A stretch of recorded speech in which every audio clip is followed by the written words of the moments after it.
нэр хүндийн тань илэрхийлэл. Тав тухын дээд хязгаар. Тансаг байдлын төгс шийдэл.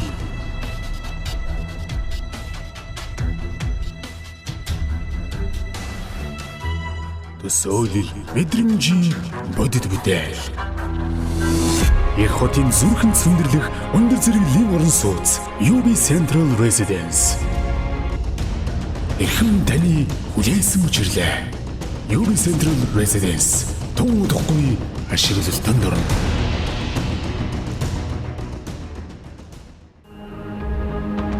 Тайз дизайн болон засал гүйцэтгэлийг сая санаа хариуцлагатай хувьцаат компани.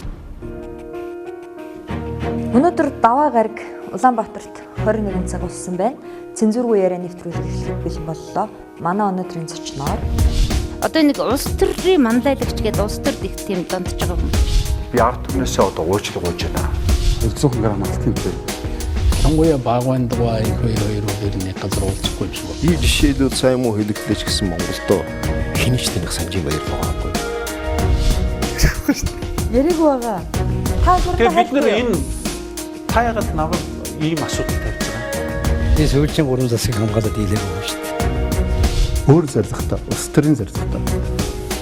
Тэмүүжин гэдэг нэртэй Чингис Баатар гачраа хийждэг ажил биш л дээ. Энэ чинь өөрөө ийм гайчин байхад бид нэг дэврээгэл 20 жил явуулчлаа. Бид нар сони юм одоо их хурлын гишүүний бүр ирэх гэж байна.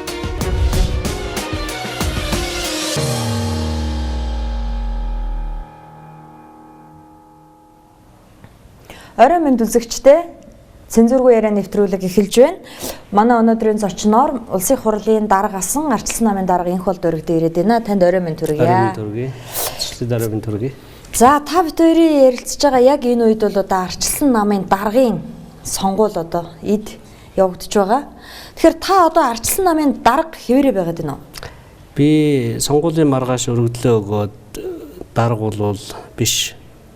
Миний зүгээс бол дарга биш болох ажлаа бол хийцэн. Гэхдээ Ардчилсан нам дүрмээ өөрчлөөд даргыг намайг сонгодог шиг сонгохоо болцсон. Ерөөсөө гишүүддээ эрх мэдэл өгөөд гишүүдээрээ сонгуулах нь зүйтэй байна. Тэгээд тэр дарга болохын төлөө 5 хүн өрсөлдөөд бүх гишүүдтэйгээ уулзаад бараг сар болж явах шиг байна. Тэгжээ. Энэ өрсөлдөөний дүнд гарсан Ардчилсан намын даргыг тамгыг хүлээл гэж өгнө. Тэгэхээр энэ бол зүгээр нэг дарга сонгодог хэлбэр биш юм л да. Ардчилсан нам бол алдаа дутагдлыг хийсэн л дээ. Гишүүдээ сонсгоо болсон, тасарсан. Тэгээд бид нар бас гадаад улсуудын жишгийг харлаа л да. 97 онд Английн консерватив нам бас намс ялагдаж. Тэгээд их хурлын гишүүд намын дарга сонгодог байсан журмаа өөрчилж нийт гишүүдээсээ сонгодог болсон. Саналын эрэхтэй бүх гишүүдэд оруулдаг. Одоо хэдэн зуун мянга гишүүд хэдэн сая ч байдаг. Тэгээд тэрний дараагийн сонгуульд маш их амжилт олсон. Тим түүх мөхийг олж үзээд ер нь гишүүддээ эрх мэдлээ өгөх нь буруу юм байхгүй маа. Гэт яг одоо энэ ажил эд явагдаж байгаа. 29-нд би тамгааг өгнө гэсэн үг. Яг хөө тэгэхээр бол Ардчилсан нам мэдээж ингээд гишүүдээс намын дарга сонгодог болсон. Энэ бол Монголын улс төр шинэ үзэгдэл тийм үү? Гэхдээ заавал ягаад мөнгөтэй хүн Ардчилсан намын даргад өрсөлдөх хэрэгтэй гэж? Нам гэдэг бол мөнгөгүй байгууллага л да. Бид нар мөнгөтэй хүн өрсөлдгээгүй. Энэ Ардчилсан намын дүрмийн чинь бас инх бол сууж байгаа өөрчилчихдэг юм л да. Бид нар чинь 1200 хүн цуглуулж агаад 1206 хүн цуглуулж агаад бүх аймаг сум дүүрэг одоо манай нэг чаанал байна. Тэгээд намын даргын сонгуул явуулъя. Ер нь ерөнхийлөгчийн сонгуул гэдэг бол 20 тэрбум төгрөгийн зардалтай гардаг. Улс даяар. Одоо нэг 3-4 хүн өрсөлдөөд нэгийг болгохын тулд улс даяар санал авчих шин. Тэгэхээр бидэрт 20 тэрбум төгрөг байхгүй. Тэгээч манай намын гишүүдийн та 2 сая биш. 200 мянга орчим байгаа учраас нэг 2 тэрбум орчим төгрөгийн зардал гарах гээд байгаа. Сонгуул юмсан зардал гарна ш. Тэгэхээр энэ мөнгийг хинээс гаргах вэ гэхээр даргад өрсөлдөгчнөөс гаргаа гэдэг ийм дүрм зохиож өгчөөл явцсан. Тэр мөнгийг л шаардаж авсан болохоос хин нэгэн мөнх хойсголон дарга болохын тулд хин нэг хүнээс гуйлгах болоод нь ш.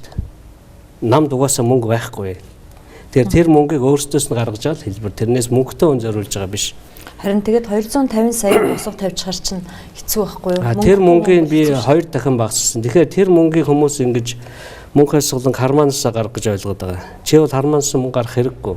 Чамааг намын дарга болно гэдэгт итгэж байгаа намын гишүүд. Өөрт чинь 1000, 2000, 100000 одоо хамгийн ихэн 100,000 ч байдаг мөнгө өгсөөр байгаад тэр мөнгө чи өөрөө сонгуулийн зардал зарцуулагдж байгаа болохоос энх бол даргын цалинд явахгүй байхгүй. Би тэр бол одоогийн сонгуул арчсан намын данстай огт холбоогүй. Мөнгөний цуглуулад яг зориултаар нь гаргачих. Намын аппаратад огт падгүй. Яг л бид ирээдүйд дарга болох гэж байгаа хүнийхээ аль нэг талд нь орж болохгүй. Энийний төлөө 30 хүнтэй сонгуулийн ерөнхий хороо гэдэг шиг байгуулад эрхийн нөгөө явуулсан. Тэд нэр эрхээ эргээд үүдгээд сонгуулаа шудраг явуулаад дүнгээ гаргаад өгнө. Бид бол байр саваар л гаргаж өгч байгаа байна. Та ер нь өөрийгөө хэр хүчтэй нөлөөтэй намын дарга байсан гэж хэлэх үү? Намын даргын нөлөө хүч гэж байхгүй юм. Намын дүрмд нь юуг заасан байна тэрүүгээр л тэр эрх мэдэл чинь хязгаарлагдсан шүү дээ. Тэгэхээр одоо намын хамгийн чухал шийдвэрүүдийг бол нэг хүн ганцаараа гаргадаг. Арчилсан намын даргад байдаг хамгийн том эрх мэдэл төлөөлж арчилсан нам ингэж үзэж байна гэж хэлдэг л эрх байгаа. Тэрнээс тэр их хурлд нэр дэвшүүлэх барих бүхэл юм чи ингээд нөгөө тэр 180,000 хүнтэй том байгууллага чинь шат шатанда одоо хин нэгэн хүнийг сумын намын дарга дэвшүүлэх гэтэл төв намд огт хамаагүй шүү дээ. Тэндээ шийдэж байгаа. Хин нэгэн хүнийг улсын хурл дэвшүүлэх гэхэд бас л аймгийн нам шийдэж байгаа дүүргийн нам. Тэрийг харин энд ирж хэв журамд нь оруулж шаардлагыг хангуулдаг нь л төв намын ургуун. Тэгэхээр нөгөө эрх мэдлийн тухай ойлголт бол өөрөө харьцангуй л дээ. За арчилсан намын 100,000 гишүүн байдаг, 180,000 гишүүн байдаг гэсэн тийм үү? 180,000 батлах тараагдсан. Батлагын тоо тийм үү? За эдгээр гишүүдээс ганцхан би л намын даргад өрсөлдөх хэрэггүй, бусд нь хэн ч өрсөлдөж болно гэж та хэлсэн шүү дээ. Тэр нь манай намын дүрмд байгаа. Тий, та тэгж хэлсэн. Тэгэхдээ дүрмд юу гэж байна гэхээр намаа сонгуульд ялагдуулсан бүх шатны намын дарганаар зөвхөн энх бол биш. Хариуцлага өргөх ёстой. Өргөдлөө өгөөд чөлөөлөгдөнө. Тийм хүмүүс дахиж өрсөлдөж болохгүй гэдэг зарчмыг л би тавьсан. Намын даргад. Намын дарга. Тэгэхээр сумын намын дарга байж байгаа сумаа ялгадууллаа. Бид нар ч одоо 180 сумтай байж байгаа 109 сумтай болтлоо шүү дээ. Тэгэхээр сумын засаг дарга байж байгаа намын дарга байж байгаа ялагдлаа шүү дээ. 108 109 гэдэг чинь нэг 71 орчим сумд ялагдаж. Тэгэхээр 71 арчилсан намын дарга бөгөөд сумын засаг дарга байсан хүн бас ажиллаа өгнө надтай адилхан. Тэд нар бас дахиж өрсөлдөхгүй. 21 аймгаас 2 нь үлдээж. Нөгөө 19 бол баяртай гэж яваад яг над шиг. За тэгэхээр та бол намын даргад өрсөлдөх хэрэггүй тийм үү? Тэгэхээр ерөнхийлөгчд өрсөлдөх хэрэг чинь бол байгаа юу? Нээлттэй юу? Ерөнхийлөгчд өрсөлдөх энэ тулд ахаад намын гишүүдээр бас шийдүүлнэ. Тэгэхдээ тэр эрх чинь байгаа юу танд? Тэр эрхийг хэн ч хориглоог байгаа. Гэхдээ би бол мэдээж өрсөлдөхгүй. Яагаад? Илүү сайн улсууд өрсөлдөөд гаргал гэж бодож байна. Ядаж энэ жилийн өмнө болсон сонгуулиар ард түмний итгэлийг хүлээж чадаагүй улсууд бол өрсөлдөх хэрэггүй л гэж үзэж байгаа. Гэхдээ ч улс төрч хүнд итгэх хэцүүлтэй. Би өрсөлдөхгүй гэж байгаа л намын гишүүд хүссэн юм чинь гэл өрсөлддөг. Би бол хэлсэндээ зэдэг. 20 хэдэн жил би өөрчлөгдөөгүй. За ерөнхийлөгч гэснээр сая Америкийн нэгдсэн улсын шинэ ерөнхийлөгч тангараа өргөж үг хэллээ. За дэлхийд даяар юм боллоо. Энэ Трампын үгийг та үтсэн баг. Сонссон баг. Тэрнээс танд одоо онцлог санаа байна уу? Трампын хэлсэн үгнээс. Трамп гэдэг бол Republican намын хүсээгүй нэр дэвшигчтэй. Намын доторх сонгуул нь одоо бид нар ерөнхийлөгчийн сонгуул нэр дэвшүүлэх гээд одоо хинч байдгийг Алтан уяг, Амар жаргал, Батхууч байдаг юм ингээд хүмүүс нэр нь гараал байна л да. Тэгэхээр ийм нэг 4-5 хүн явж исэн чинь одоо Republican намын дарга нь энх бол байлаа гэж бодоход миний хүсэх хүн болчихгүй юу. Одоо энэ хүн бол хизээч болохгүй гэж бодож исэн. Тэгэхээр энэ нэг дэлхийн 2 дугаар дайнаас хойш энэ нобиг байгууллаа, валютын сан дэлхийн банк байгууллаа. Тэгээд энэ улс орнууд бол худалдаа хийгээд чөлөөтэй болоод энэ либерал арчил гэдэг ямиг хөгжүүлээд чөлөөт худалдааны хэлцээр оголоод ингээ бүгдээрээ сайхан хөгжиж болно гэдээ ингээд явж исэн. За сүүлийн нэг 30 жил 40 жил энэ глобалчлал гэдэг юм яваад глобалчлалаас Америк улс хоцсон уу, Хятад улс хоцсон уу, Орос улс хоцсон уу гэдэг ингээд маргаанууд яваад байна л да. Тэгээ энэ бүх юм маань өөрөө Америкийн сонгогчдод Америкийн сонгуулийн систем бол дэлхий дээр байхгүй цорын ганц системтэй л дээ. Уг нь авсан хүнийхээ тоогоор Хиллари болцсон 3 сая хүнээр илүүгээр. Гэтэл нөгөө Трамп ерөнхийлөгч болчиход байдаг. Энийг хүмүүс ойлгохгүй байгаа. Хамгийн олон санал авсан нь яга болохгүй байна гэж. Тэгэхээр энэ нөгөө 1200 жилийн өмнө нөгөө боолчлоос хамаатай боолтой байсан урд зүгийн мужууд одоо энэ Texas, Florida гээд хөвөн тарьдаг байсан мужууд боол хүн санал өгдөг байсан учраас хүн амын тоо их мөртлөө манай саналын тоо бага байна. Тэгэхээр манай боолуудын тоог оруулж тооцоод бидэрт илүү код өгөө гэж байгаад энэ нэг electoral college гэдэг юм чинь бий болгоцсон байхгүй. Тэгээ тэрийг Америкчууд одоо хүртэл өөрчилж чаддаг үндсэн хуулинд нь бичигдсэн байдаг учраас ийм нэг зөрөө гараад байгаа. Гэхдээ тэрийг өнөөдөр болохоор юу гэж тайлбарлаж байна гэхээр хот хөдөөгийн ялгаатай хөгжлийг тэгшдэж байгаа маа. Сая бол үндсэндээ хөдөөний глобалчлалд өртөөд хуучин байсан цалингаа авч чадахгүй үйлдвэр нь хаагдсан цагаан арснуудын саналаар үндсэндээ Трамп ялчлаа шүү дээ. Баруун зүүн үргийн нөгөө хөрөнгөтэй жинэтэй глобалчлал тохироод их ашигтай ажиллаж байгаа том компани захирлууд өндөр цалинтай залуучууд ч юм тэд нар бүгд Хиллари төгсөн байгаа. Тэгэхээр энэ үзэгдэл маань Америк улсыг гадаад бодлогоо өөрчлөө, дотоод бодлогоо өөрчлөө, гадаад бодлого дээр бага анхаарлаа хандуулаа. Дотоодод маш их асуудал байна. Тэгээ Трампын хэлсэн үг бол Америкт үйлдвэрсэн юм авцгаа, Buy American, Hire American, Америк хүнийг ажилд авцгаа. Миний бодлого бол ердөө энэ хоёр өгүүлбэр гэж. Тэгэхээр дэлхийд даяар явуулж байгаа арчлыг хөгжүүлэх одоо юу ч байдаг юм уу? Тэр 2 дугаар дайнаас хойш явсан бүх бодлогочдод үндсээрээ өөрчлөгдөх нэ. Гэхдээ бас нэг ноо байна л да. Ганц ерөнхийлөх харчлал бүх бодлогын 180 градус өөрчлөлт явж болохгүй. Дээд шүүх хуулийн систем нь байна, парламент нь байна. Хэдийгээр парламентд Republic нам хоёр танхимд хоёуланд нь олонх болсон ч гэсэн демократ нам бол бас л бодлогод нөлөөлөх чадвартай хэврэл байгаа. Тэгэхээр энэ нэг нөгөө check and balance энэ бүх зүйл бол ажилдгаараа л ажиллана. Мэдээж бодлого өөрчлөгдөн. Ягаад гэвэл Америкийн сонгогчдын хоёр дахь олонх нь тэгж үзсэн учраас. За арчилсан намын ялагдлын шалтгааныг янз янзаар тайлбарлаж байгаа. Таны одоо Facebook дээр болон Twitter дээр жиргсэн жиргээ байгаа. Баяр цогцтой холбоотой. Одоо дансандаа сая доллараар марттлаа боёчсон баяр цогтой суулж манай нам ялагдсан. Тэгээд түүнийг дэвшүүлэхгүй байх, ирэхгүй байсан уушлалгүй гэж та битсэн тийм үү? Тий, хэрвээ надад ирэх нь байсан бол би баяр цогтыг дэвшүүлэхгүй байсан. Яагаад танд ирэх нь вэ? Тэгэхээр хүмүүс надад ирэх нь байдаг гэж ойлгоод байгаа.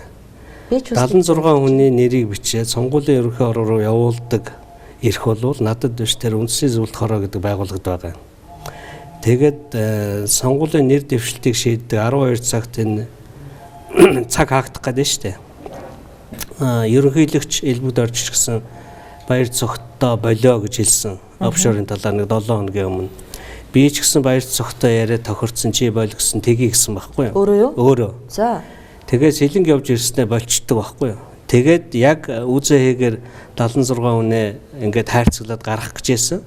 Чи намайг дэвшүүлэхгүй болвол чиний үзээ хийгээ эрцгүй болгоод арчилсан нам ерөөсөө сонгуульд орохгүй шүү гэж айлгаад манай үзэхээ дотор ч нөгөө баяр цогтын парагц марагц байна шүү дээ. Тэд нар гараа явуучих юм бол арчилсан нам ерөөсөө нэр дэвшүүлэхгүй аюул байсан учраас би 76 хүнээ дэвшүүлэхийн тулд баяр цогтыг дэвшүүлэхээс өөр аргагүй. Яагаад баяр цогтыг дэвшүүлэхгүй вэ гэдэг яриа гарсан гэхээр офшорчдын тоогоороо бол Монгол ардын нам хамгийн илүү. Тэнд 5 илүү 10 байсан. Манад ганцхан баяр цогт байсан. Тэгэхээр бид нар баяр цогттойгоо тохироод чи болчихоо гэсэн тгий гэсэн. Уг нь баяр цогт төр хэлсэн үгэнтэй явсан бол болох байсан. Яг ийм юм өөрөө мажоритар сонгуулийн тогтолцоотой нэг тойрог дээр ан ман хоёр үзэж яхад ийм юм бол одоо бүх тойрог жигд нөлөөлдөг үзэгдэл байхгүй юу? Ганц баяр цогтын сэлэнгийн тойрогт нөлөөлөхгүй шин. Бүх тойрогт. Тэгэхээр бүх тойрогт манай нэр дэвштэй авсан санал доошоо орсон бол офшортой холбоотой. Тэр утгаар нь би хэлсэн. Намын дарга нь өөрөө мэдээд за би 76 хүн өөрөө мэдье. Та нар бол өөр 76 өнгөж байгаа юм байна. Энэ хариуцлагаа би хүлээе. Би яагаад гэвэл нэг үрчлэн энэ хүмүүсийг мэднэ. Энэ хүмүүс ялна гэж хэлдэг. Эрх мэдэлтэй намын дарга Монголд бол байхгүй. Тэгэхээр офшороос болж хэрвээ танаа нам ялагдсан юм. Офшор бол нэг л юм. Твиттер дээр бас ийм гараад илээ. Ганц баяр цогцос суулж ялгадаг үнэ. Тэгтээ бид нар баяр цогтыг дэвшүүлээгүй 10 офшорчнод дэвшүүлсэн ардын намыг сонгуулийнхаа сурчлагын нэлээд чухал элемент болгохоор бүх юма бэлтгэсэн байсан байхгүй юу. Тэгэхээр тэрийг гаргаж чадхаа болчих. Тана баяр цогч ялгааг бол офшортой штэ. Сая доллар мартаа үстэй гэж. Тэгээ ер нь бол иймэрхүү юм өөрөө нэг өдөр болоогүй 4 жил үргэлжилсэн л дээ. Анх 2000 онд гарахтаа ард түмэнтэйгээ 5 толгоогоо сайхан хувьцаа тараагаад ногд ашиг машиг тараана гэчээд явцын дунд шимхад өгөн НМС дүнгөө өгнө гэж яриад байгаа намд одоо ард түмэн яаж саналаа өгөх вэ? За хоёулаа 5 толгойг тусна ярих уу те? Тэгээ ерөөсөө ингээд шууд 5 толгой руу орчих. Энэ 5 толгойн сэдв хоёулаа хүндсэн юм чинь. За 5 толгойг л ингээл улиг болтол ярьдаг те ядаргаатай юм шиг. Энэ ер нь яагаад ингэж яригдах ёстой газрын ер нь юу юм 5 толгой чинь? 5 толгой болвол 7.4 тэрэм тонн нүрс байна. За 7.4 тэрэм тонн нүрстэй орд бол дэлхийд дээр зөндөө л дөө. Хэдч үү 10 ч байдаг юм уу. 5 толгой бол онцлогтой юм. Би нэг газрын зураг үзүүлээ тээ. Энэ Google Map энэ. Энэ Монголын газрын зураг энэ газрын зураг байна. Airplay болох уу тий.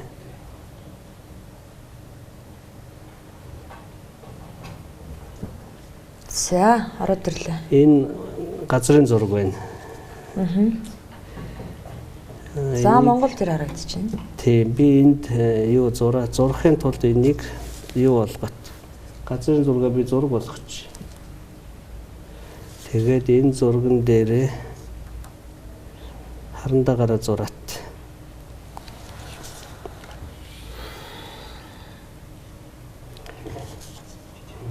Энэ газрын зураг байна. За.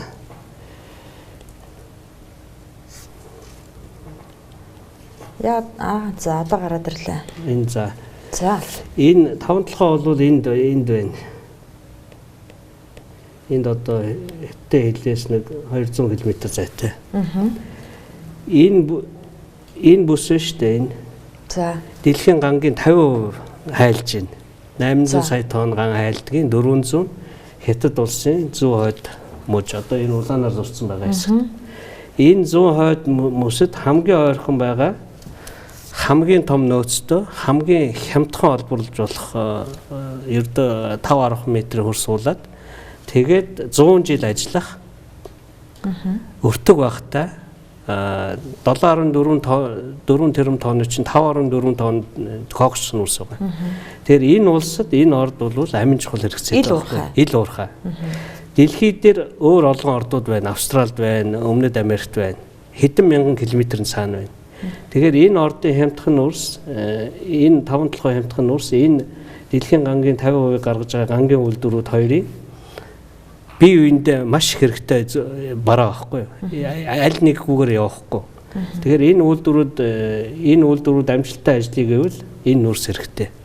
Мэдээж Австралиас авч болно. Тэгвэл $300 аавна. Манай эндээс бол одоо маш хямдхан зардлаар очих гэсэн. Тэгэхээр энэ уурхайг авахын тулд энэ улсын Шинхua гэдэг компани бол 10 жилийн турш өөрийнхөө мэдэлд авахын тулд төлөвлөгөө гаргаад яваад байгаа. Манай засаг юу хийх ёстой гэхээр тэгье танаа үйлдвэрүүдийг хангая. Тэгтээ зах зээлийн үнээс авч хичээл гэдэг ганцхан юм ярьдаг. Зах зээлийн үнээр авчихаа. Бид нар зүгээр шудраг худалтай. Тэгэхээр үгүй ээ гэхүү.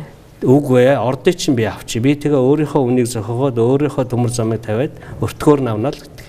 Тэгээ энээс бол гол маргаа үүсч. Гол маргаа энэ 5 толгой гэж ийм учиртай. 5 толгой гэж ийм учиртай. Тэгэхээр 10 жилийн өмнөөс эхэлсэн энэ 5 толгой асуудал бол их олон юу үе шаттай явж байна л да.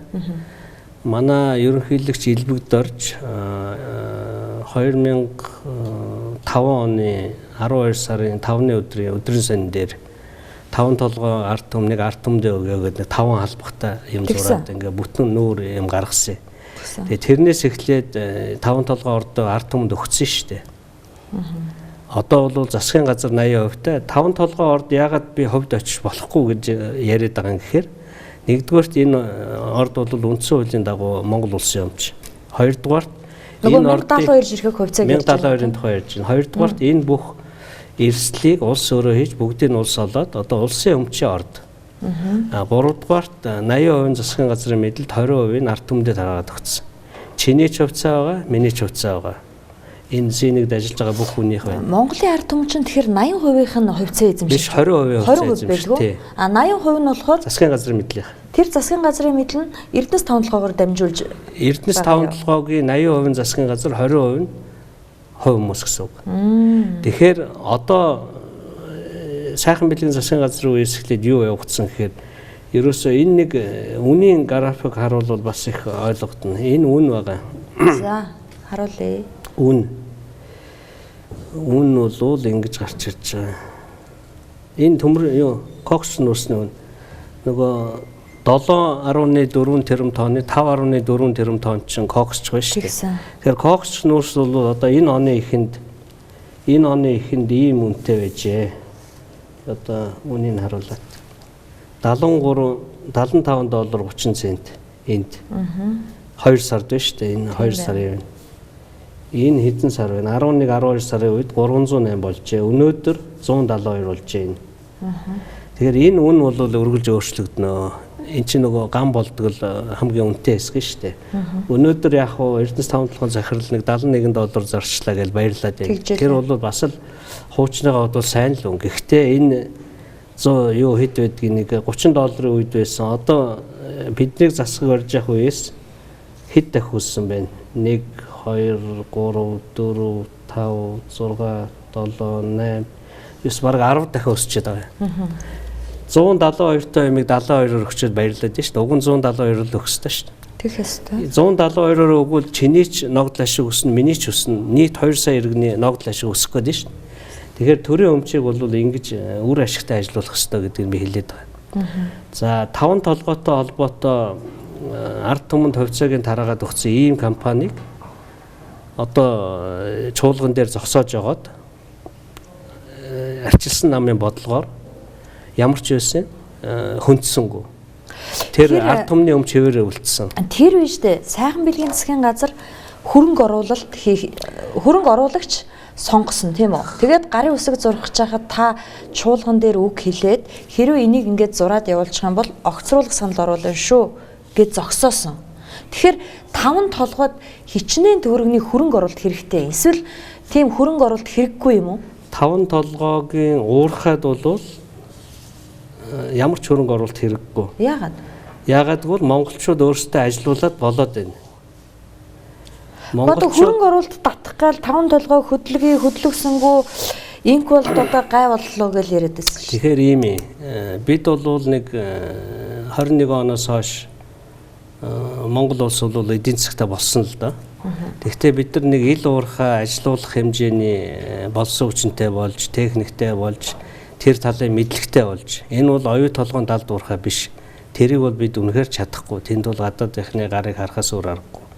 Багнуурыг бид нар ажилуулж байна.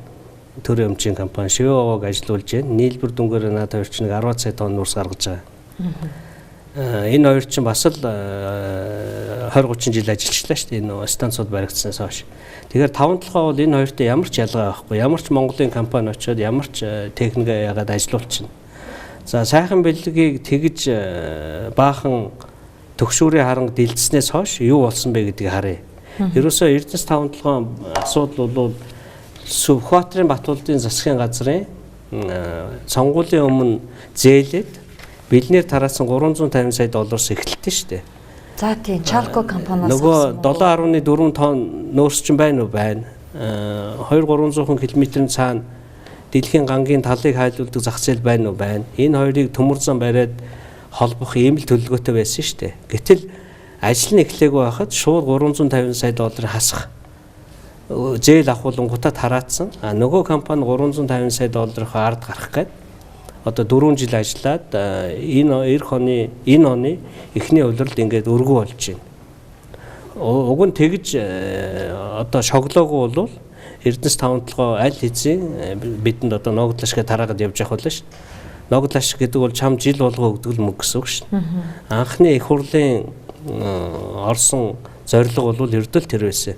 Монгол хүнд орлогын 2 дахь хүсвэр болгочоо. Тухайн үед хүн амчин 3 сая арай хүрээгүй байсан. Тэр бүх хүндээ хувьцаагаа бичил өгсөн шүү.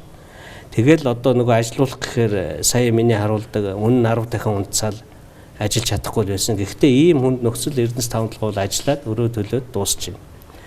Тэгэхээр энэ юм өөрөө ямар ч гадаадын хөрөнгө оруулалтгүйгээр Эрдэнэс таван толгой өөрөө ажиллаад $350 өрийг төлчлөө.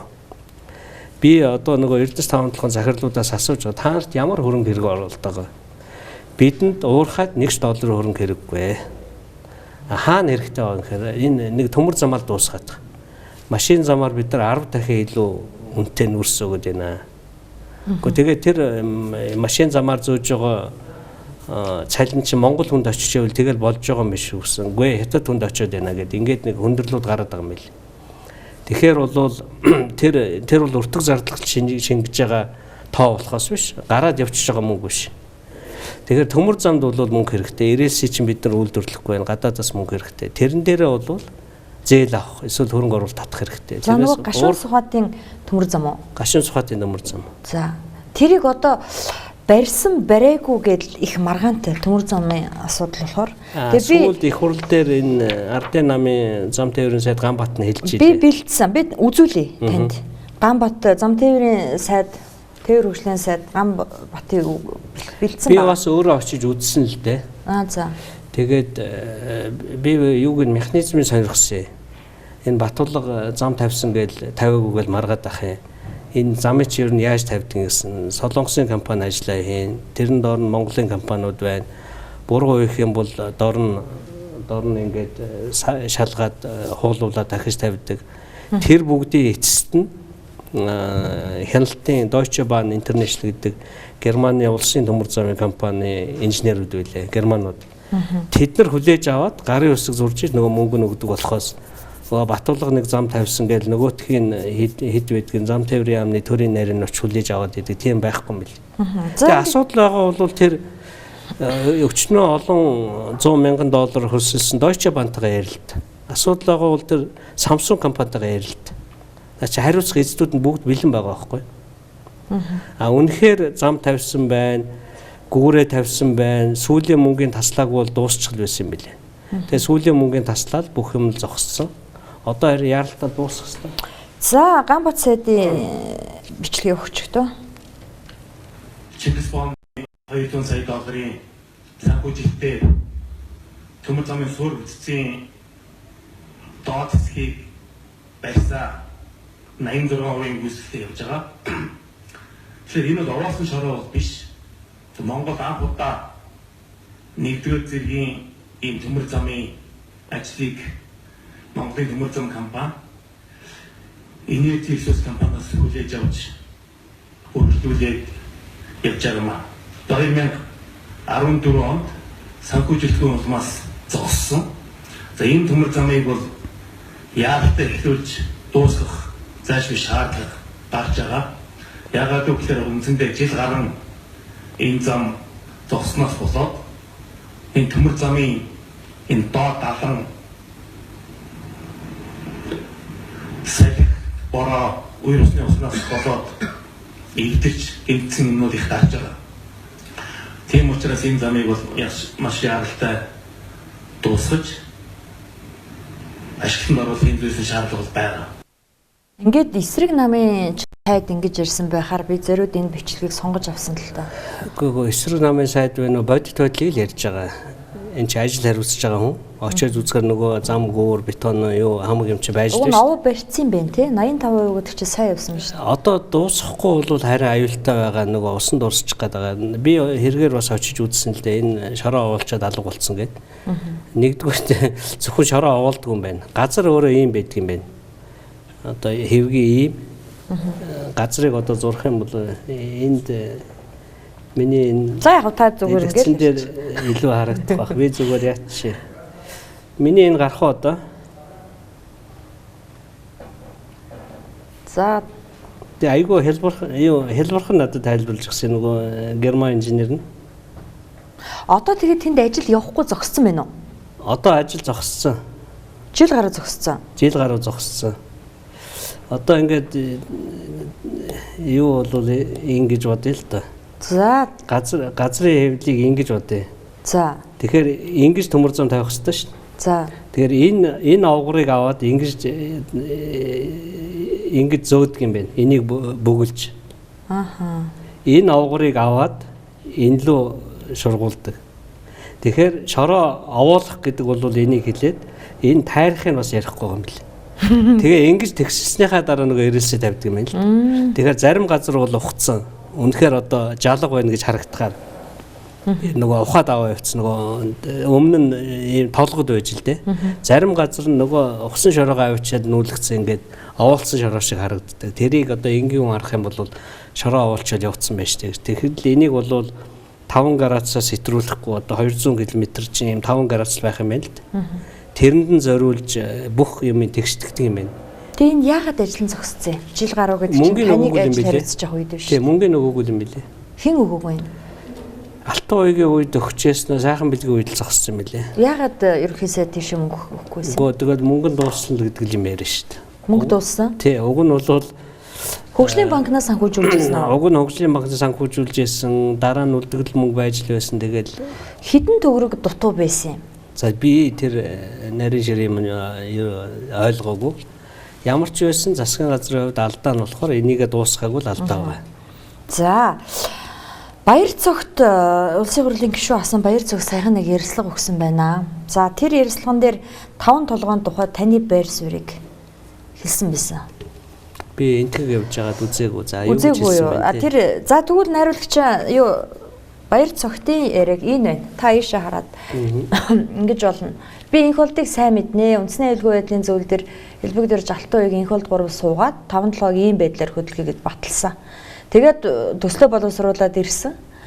Та нарын үндэсний аюулгүй байдлын зөвлөл дээр ярьсны аваад ирлээ гэсэн чинь тухайн үед би дан улсын хурлын дарга байсан. Одоо бол намын дарга. Тийм учраас улс төрийн асуудлаар энэ төслийг дэмжиж чадахгүй гэж хэлсэн. За ингээ магадгүй энх бол тэр үед сонгуулаа бодож байсан байхаа. Тэгээд үр дүнг нь хардаа манай нам навс ялагдсан шүү дээ. Тэгэхээр түүний хараа гаргалгаа нь буруу байсан гэсэн үг. Тэгээд одоо сайхан бэлэг бит хоёрыг 5-7-ог нэг компанид өгөх гээд байсан юм шиг үлгэр зөхиож яриад байгаа нь утгагүй гэсэн байна. Тийм үлгэр бол за тэгэхээр та ингэж хоёр нуур гаргасан аа. Тэгэхээр үлгэр бол мэдээ зохиогоогүй. Хэрвээ аюулгүй байдлын зөвлөл дээр гаргасан саналын дагуу засгийн газрын тогтоол бичигдээд ороод ирсэн бол би өг дуугүй зөвшөөрөл явна. Харамсалтай нь тэгээгүй учраас нөгөө алдартай Эрдэнэ чимэг гишүүний ахлуулсан ажлын хэсгийн 90 хуудас дүгнэлт чинь гарч байгаа.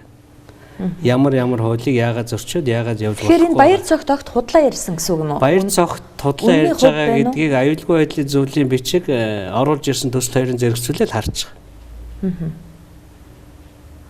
Баяр цогт өөрөө ингэж хүн гүтгэж болохгүй. Нэгдүгээрт, хоёрдугаарт 2012 оны сонгуульд орохдоо арчилсан юм 5-7 ард түмдээ өгнө л гэсэн. Баяр цогт инх сайхан хоёр болохоор 5-7-ог МСС-д бэлгэлжээ, Шинхоо 2-д бэлгэлжээ. Шинхоо гэдэг мундаг төрийн өмчийн компани байна. Монголын төрийн өмчийн компани ерөөсөө бүтэхгүй юм байна. Цаад утгаараа Баяр цогт инх сайхан хоёр юу гэж хэлж ийн гэж. Хятад бол мундаг улс юм байна. Хятадын төр сайн юм байна. Монголын төр бол авах юмгүй юм байна. Компаниуд нь сайн муу ажиллаж штэ. Тэгэхээр сайн ажилдаг Хятадын төрийн компанид өгчөөл гэж орж ирсэн. Тэгэхээр нүггүй. Тэр Эрдэнэс 5-7 дарга чинь сайн муу юм байж болно. Механизм сайжруулахгүй да. Яахаар ард түмний өмчөө бэлгэлэх гэж яваад байгаа юм гэж тэгжил юм зогссон шүү дээ. За тэгэхэд Эрдэнэ чимэг гишүүнээр ахлуулсан ажлын хэсэг нэг дүгнэлт гаргаад танд өгсөн тийм үү? Та тэр дүгнэлтийг яасан? Дүгнэлтийг гишүүдэд тараасан. Гишүүд тэр дүгнэлтийг тараахаас гадна улсын хурлын 40 гишүүний гар үсэг зурсан 5-7 альтернатив хувилбар байгаа. Тэр нь одоогийнхоо хууль эрх тогтоомжноо нийцүүлээд ард түмнийхээ эрх ашгийг хүндэхгүйгээр тэр хөдөлгөн гэж нэг юм яриад байгаа. Хөдөлгөн гэдэг үг бол энэ эдийн засаг санхүүгийн хэллэг биш л дээ. Сайхан бэлгийн бодож олсон тийм PR-ын үг юм бэл. 5 толгой хөдлөөд жилийн 5-аас 10 сая тонн нүүрс гаргаад зараад 350 сая доллараар төлөөд явж байгаа нь хөдөлж байгаа л хэрэг. 20-30 сая доллар болгож болно.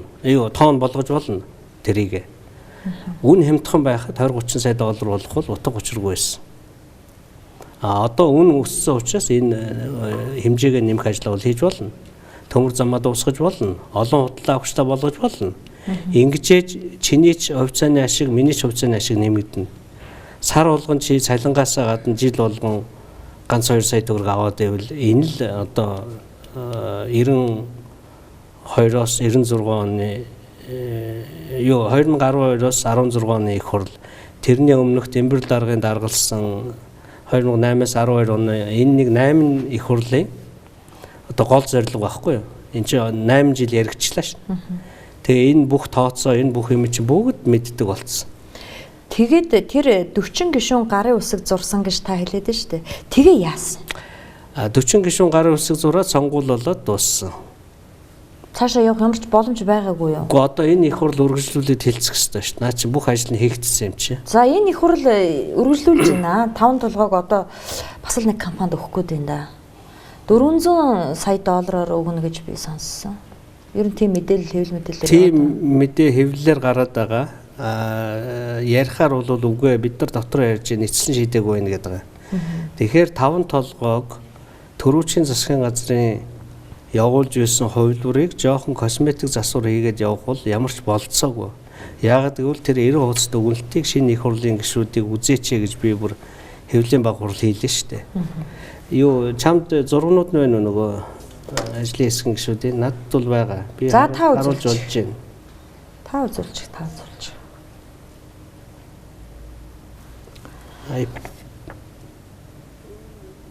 Apple TV 5 толгой ордод хөрөнгө оруулалт хэрэггүй гэж би одоо л таны амнаас сонслоо. Уурхайд нь. Тий, уурхайд. Төмөр замд бол зөвхөн төмөр замаар барих асуудал юм. Төмөр замаар барих асуудал. Яг гэвэл Монголын компаниуд тэрийг хийгээ сурчлаа л да. 5 толгой бол би бол төрийн өмчтөй багнуур шиг уурхай байгуулах эсрэг байгаа. Дахиад нөгөө экскаватор худалдаж аваад шахаа махаа гэл ингээл дампуурах гэдэг. Тэгэхээр одоогийн явж байгаа хэсэг юм байна шүү дээ. Одоо 5 толгой өөрийн гэсэн экскаватор, өөрийн гэсэн сонсмол байхгүй шүү дээ. Жилээр нь юм уу 2 жилээр нэг тендер зарлаад идэг. Тэгвэл юу гэж зарладаг гэхээр за миний нүүрсийг хэн хамгийн хямдхан олборлох вэ гэдэг тендер зарлаж байгаа. Тэгэхээр нэг нь $10, нэг нь $15 олборлоо гэхээр хэнийг сонгох вэ? Одоо чи 5 толгой захирал байвал хэнийг сонгох вэ? Үнэтэйг сонгох. Юу гэж үнэтэйг сонгох вэ? Чи хямдхны сонгох. Дараа нь энэ нэг 200 км зам 1 тонн нүүрсийг хэдээр зөөхөө гэдэг тендер бас зарладаг юм байна. За. Нэг нь $1 нэг нь $2 найлын сонгох. $1 сонгоно. Тэгээд нөгөө нүүрс чинь хил дээр очих дээр нэг $11 орчим болчихж шээ. Тэрийгээ $71 зарж байгаа. Тэгэхээр энэ схем бол маш сайн. Энэ тендерээ бол одоо маш ил тод явуулах хэрэгтэй. Тэгжээ сая энэ шин захирал гээд ариун болд гэдэг нөхөр $71 хүргэж шээ. Зүгээр л дуудлага бодлоо зарлцсан. Миний нүүрсийг аман дээр нь хэн хамгийн өндөр өндөр гэл. Бас нэг юм байсан. Тэгэхээр улсад бол ямар нэгэн эрсдэл байхгүй болчихж байгаа. Тэр техник авах, жолооч ажилд авах, салиарх худалдаж авах. Тэр бүх бол хувийн компани зовлон. Гэхдээ хувийн компани бол өөртөө ашиг гаргахаар тариф өгнө шүү дээ. Тэгээд энэ олон хувийн компаниуд дотор тийм юмнууд хийдэг компаниуд их олон гарсан байна. Өөрийн гэсэн лиценз байхгүй. Гэхдээ хүний ажил хийгээ мөнгө олдог. Энэ уулуурхаан контрактын схем гэдэг нэртэй дэлхийд даяар хэрэглэгдэх аргалт. Эрдэнэс 5 толгой энэ схемээр 100 жил ажиллахад ямар ч асуудал байхгүй. За 5 толгой дээр ажилладаг оператор компани Хишиг Ариун гэж компани. Таны компани хин. Тэгэж гүтгээд байгаа. Би тэрнтэй ямар ч холбоо байхгүй. Тэр улс би тэр компанийн мэдээлэл гаргах гэсэн. Миний компани байсан бол би нөгөө хөрөнгө орлогын мэдүүлэгтээ бичих ёстой ш. Гэхдээ та өөр хүний нэр танаа дүү мүүгийнх ч биш үү? Манай дүү Хишиг гэдэг нэртэй дүү байна. Тэр дүүгийн нэртэй андуураад байгаа. Тэр хүүхэдтэй ямар ч холбоо байхгүй. Тэр бол уулуурхад ордгоо. Тэгэхээр тэр Хишиг Ариун компаниг би мэдээлэл гаргах гэсэн. Удахгүй гарах байх. Тэр хөрөнгө эзэд мэдсэн шал өөр хүмүүс байдаг. Эрдэнэс 5 толгой ажлыг хийж явж байгаа л би ямар компаниуд үүдийн гэсэн нэг 3 компани нэр хэлжсэн. Тэрний л нэг нь баг. За. Гүтгэлгүүд бол хаасаагүй шүү дээ. Энэ юу 5 толгой гэдэг компани лицензийг чи MCS гэдэг компани авсан байгаа үстэй. Нэг хэсгийг. Би аваагүй шүү дээ. Тэгсэн. Тэгэхээр би 5 толгойг зөв явуулах гад байр суурин дээр байгаад ахаар MCS-ийг өөртөө адилхан болгох гэдэг шүү дээ. Наа чи ялгаагүй тэр Хишиг Ариун гэдэг компаниар хувь хүртэж байгаа. Тэр нь ямар ч үндэс байхгүй. Одоо би ингэж гүтгдэг улсуудын бас шүүх мөхт өгөх гэж байгаа. Тэгвэл би нэг дарга биш болоо те. Эргэн инх болд болчоод тэгээ шүүхээр явахгүй дарга байж нэг муу одоо юу гэдгийг жиргээч нэг шүүхэд өгөөд гээд ингээд яваад идэг гэж. За та 5 6 хоногийн дараа угаасаа дарга биш болно. За би нэг гарын үсэгтээ бичиг олсон. За энэ нь болохоор таныг улсын хурлын дарга байх үед л бусад намын дарга нартай нөгөө улсын хурлын дэд дарга нартай гарын үсэг зурсан. Харуулах юм уу те? Тэгье. За манай найруулагч энэ өгсөн байна. Энэ сайхан бэлэгт ерхий сайдад явуулсан. Дэд дарга нар байна те? Тийм дэд дарга нар Мегомбын их болт цогийн цог онцгод орж. Тэгэхээр улсын хурл бол бүлэг болгоноос дэд даргатай байдаг үндсэн хуультай юм. Тэгэхээр ардын намын бүлгийг төлөөлж их хурлын дэд дарга байсан Мегомбын их болт байна. Шудрагус эвсийг төлөөлж цог байна. Арчилсан намын төлөөлж онцгод орж байна. Тэгэхээр энэ бол нөгөө чуулганы нээлтэн дээр их хурлаар шийдэн шүү гэдэг бичиг байгаа юм. Улсын их хурлын удирдлага бол энэ дээр одоо 100% санал нэгтэй байсан гэсэн үг. Бид 4 санал нийлээд улсын их хурлд мэдгэдэггүйгээр ард түмний өмчийг засгийн газар дангаараа шийдэж болохгүй. Яаралтаа оруулж ирээгээ тэр бичгэн доор нь байж байгаа. Хилцээд өгөө. Юу хийгээд нуугаад яваад байна. Энэ өглөө 9 цагт Их Тэнгэрийн 54 дугаар байранд гарын үсэг зураад шампанска бэлдсэн байсан улсууд ч тийм. Тэгсэн байсан. Би хэрвээ алах цохоод энэ бүх дэд дарга нар нь дэмжиж тэг зогсоогоогүй бол одоо байхгүй хөөе. Одоо 5 толгой ордыг би тооны машин дээр бодож үзүүлье. За тэгээ Apple TV-г түрүүн $172 байдгийг бүгд харсан шүү дээ. Одоо би энэ зурган дээр харуулчих. Энэ минийх гарах уу те? Гарна надад танах гарах гэж байна. За.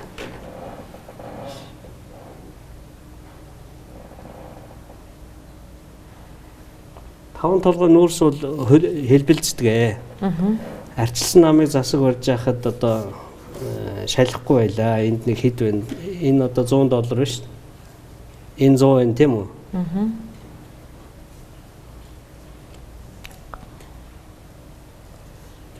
Энэ $100 байна. $100-ын дундаас доош хэр чи нэг 40 руу орчод байгаа. Ийм үнэтэй байж. Одоо ардын намыг засаг барьж яхад 172 болчих. Сая бүр 300 хүрлээ. Тэгэхээр өнөөдрийн үнээр бодож удаа $172.60. За $172 би тооны машинд оруулаад. Ер нь газар доор юу байгаа юм бэ гэдэг юугаа бодъё л да. 5 тэрбум 400 сая тонн коксч нүүрс. Мөн үү те? Үржих нь $172. Мэдээ зардал гарна л та. За зардлын өнөөдрийн зардлаар бол нэг $10 олборлоо 70 гэдэг чинь 7.10 гэдэг хэдэн. За тээвэр мэвэр за $20 болоо 50. За нэг 30% зардалтай байх шиг байгаа. Би энэс юу хасъя? Үржих нь $0 гэж. Үржих нь $0 70%. Ийм хэмжээний татварын өмнөх ашигтай $650 тэрбум руу. Тийм байна. Өнөөдрийн үнээр бодвол өнөөдрийн үнээр эрчим хүчний өөрсдийн 0 үнэтэй гэж бодъё. Тэрийг тооцоонд авахгүйгээр $650 тэрбум би 3 сая хүндээ хаваа. $216 мянган баялаг байж л байгаа байхгүй юу? Зардлаа хасны дараа. Хүн болгонд шүү дээ. Танаа ам бол хэдий. Бид дөрүүлээ. Тэгэхээр чин энэ Монголын ард түмний энэ хувьцаагийн чинь ямар ч эргэлтэнд орохгүй хөхмөл хувьцаа гэж ингэ сайхан хэлсэн биз дээ. Эргэлтэнд ороод сая төгрөгөөр үнэлээд 400 хэдэн хүнд өгчвөө. 400-500 мянган хүнд өгсөн шүү дээ. Тэгэхээр ингээл 5 толгойн тухай ярихаар ингээд одоо чиний хувьцааг өөр юм ярьж байгаа байхгүй. Үгүй чи тэр улс төрчийн цаана ямар зорилго байдгийг хар. Инх сайхан гэдэг хүн бол энийг шамхад үнгүй өгөөд шагналаа аваад явах гэж байгаа хүн.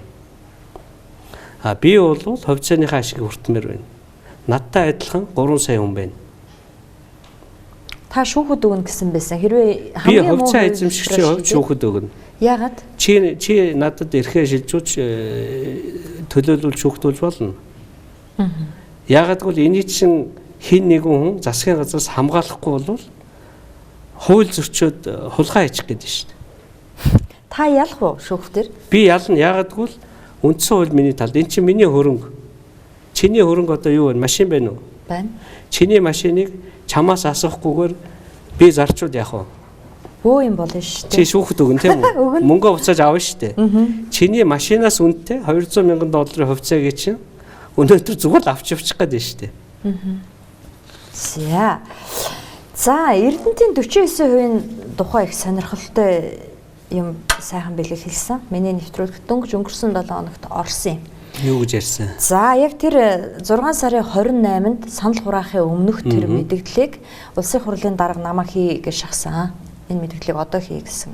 Та яагаад тийм одоо яг Монголын ард түмний санал хаашаач эргэж болохоор үед тэр мэдээллийг хийлгэсэн? Тэрний өмнөх нь яриаггүй юу? Үгүй.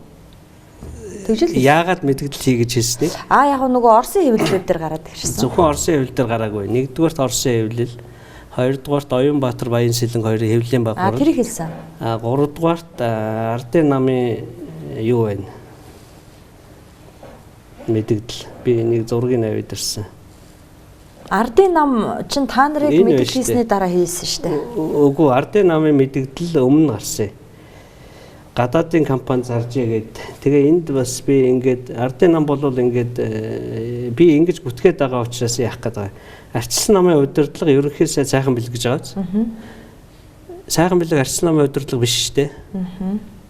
Батуул Эрхэнбаяр бид гур байгаа. Тэгэхээр энэ бол цэвэр сонгуульд арчилсан намыг ялагдуулах гүтгэлэг байсан. Ерөнхийдөө сайхан бэлэг ийм хийж болно. Тэр бол арчилсан намд хамаагүй. Арчилсан намд Эрдэнэтийн 49%-ийг хувьд өгөх бодлого байгаагүй. Би мэдээчгүй. Энэ бүх юм гарсны дараа чи энийг залруулаа гэсэн. Чи юу хийсэн юм бэ сайхан бэлгээ гэсэн. Та хизээ мэдсэн одоо 49% хэвлэлийн баг хурлын дараа. Хэвлэлийн баг хурал хийгээд тэрний дараа би мэдчихэж шít. Энэ хүмүүсийг хэвлэлийн баг хурал хийсний дараа юу? Баянсэлэнг Оросын мэдээч өглөө нь гарсан. Баянсэлэнг чи өдөөс хойш хийсэн.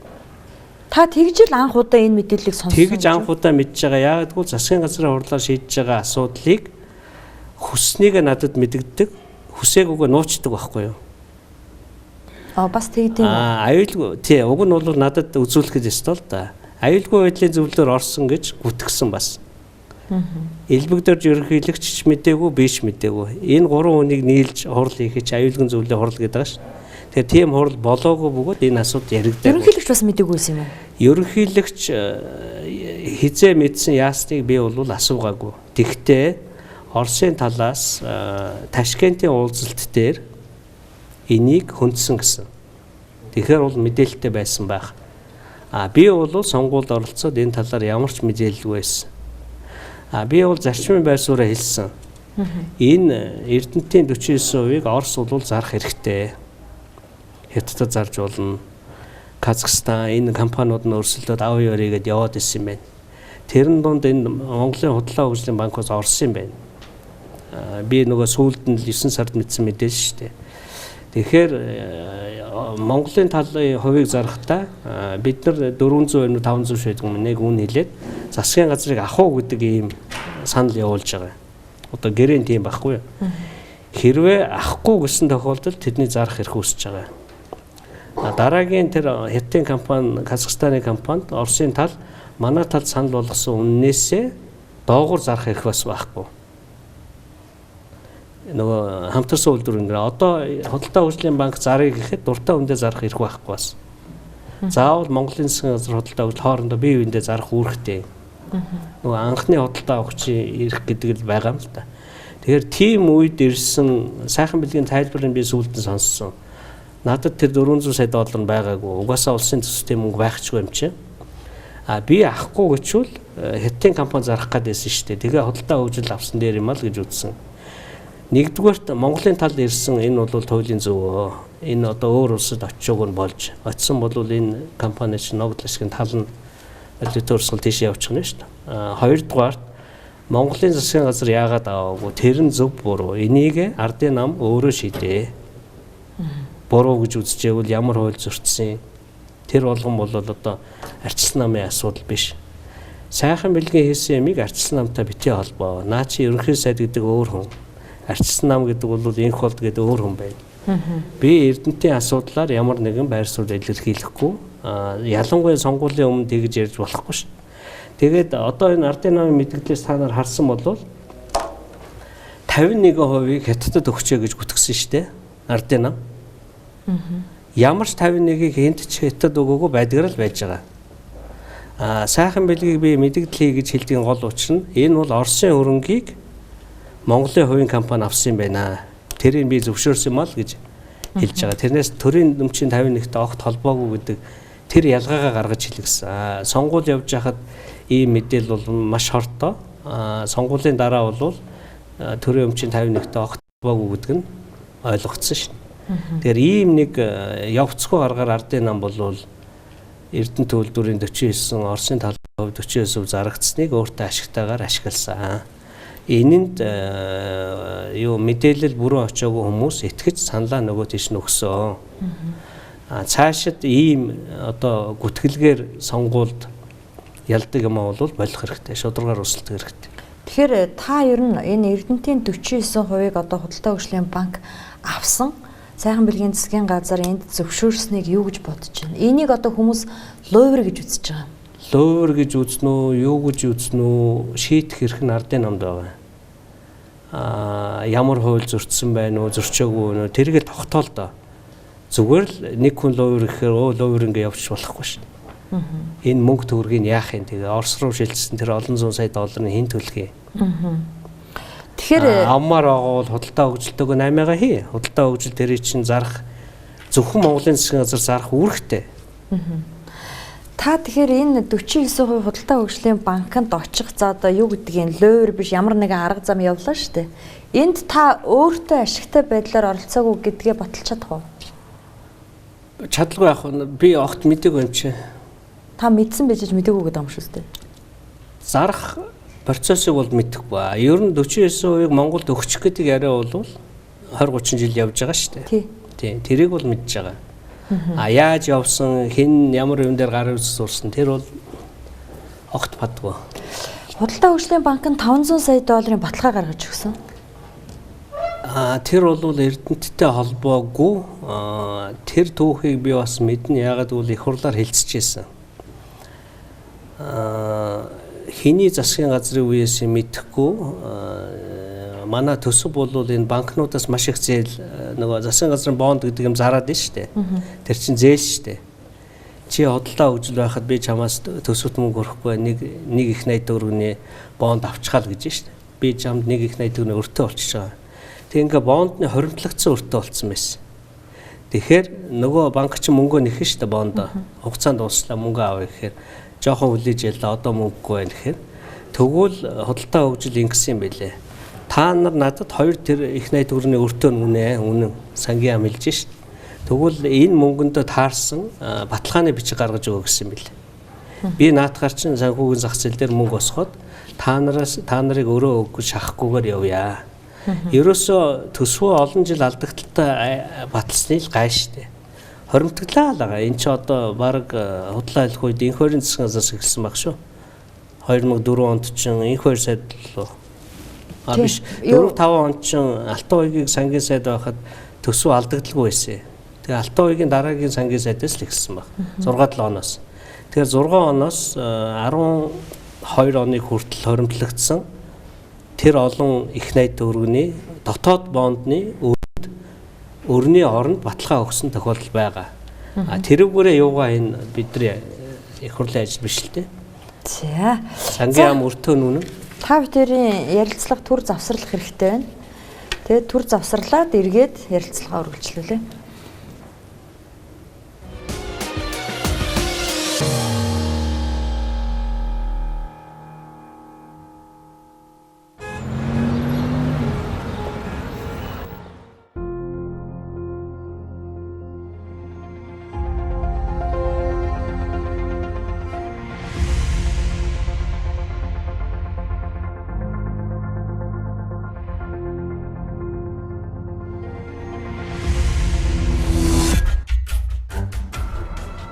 хүнлийн тань илэрхийлэл. Тав тухын дээд хязгаар. Хансаг байдлын төвс шийдэл.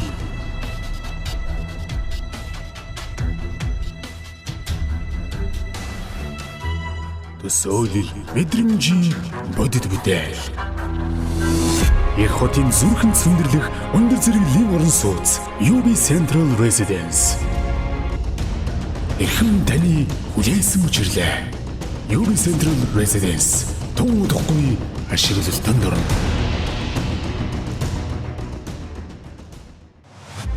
Тэрмийн зорилгын төлөө үргэлж завгүй ажилладаг.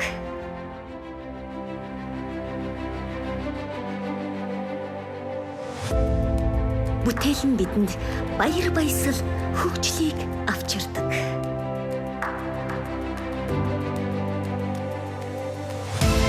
Шинэлэг бүхэн шин мэдрэмжийг бидэнд өгдөг. Аз жаргал дулаан мөр амьсгалыг бүрдүүлдэг.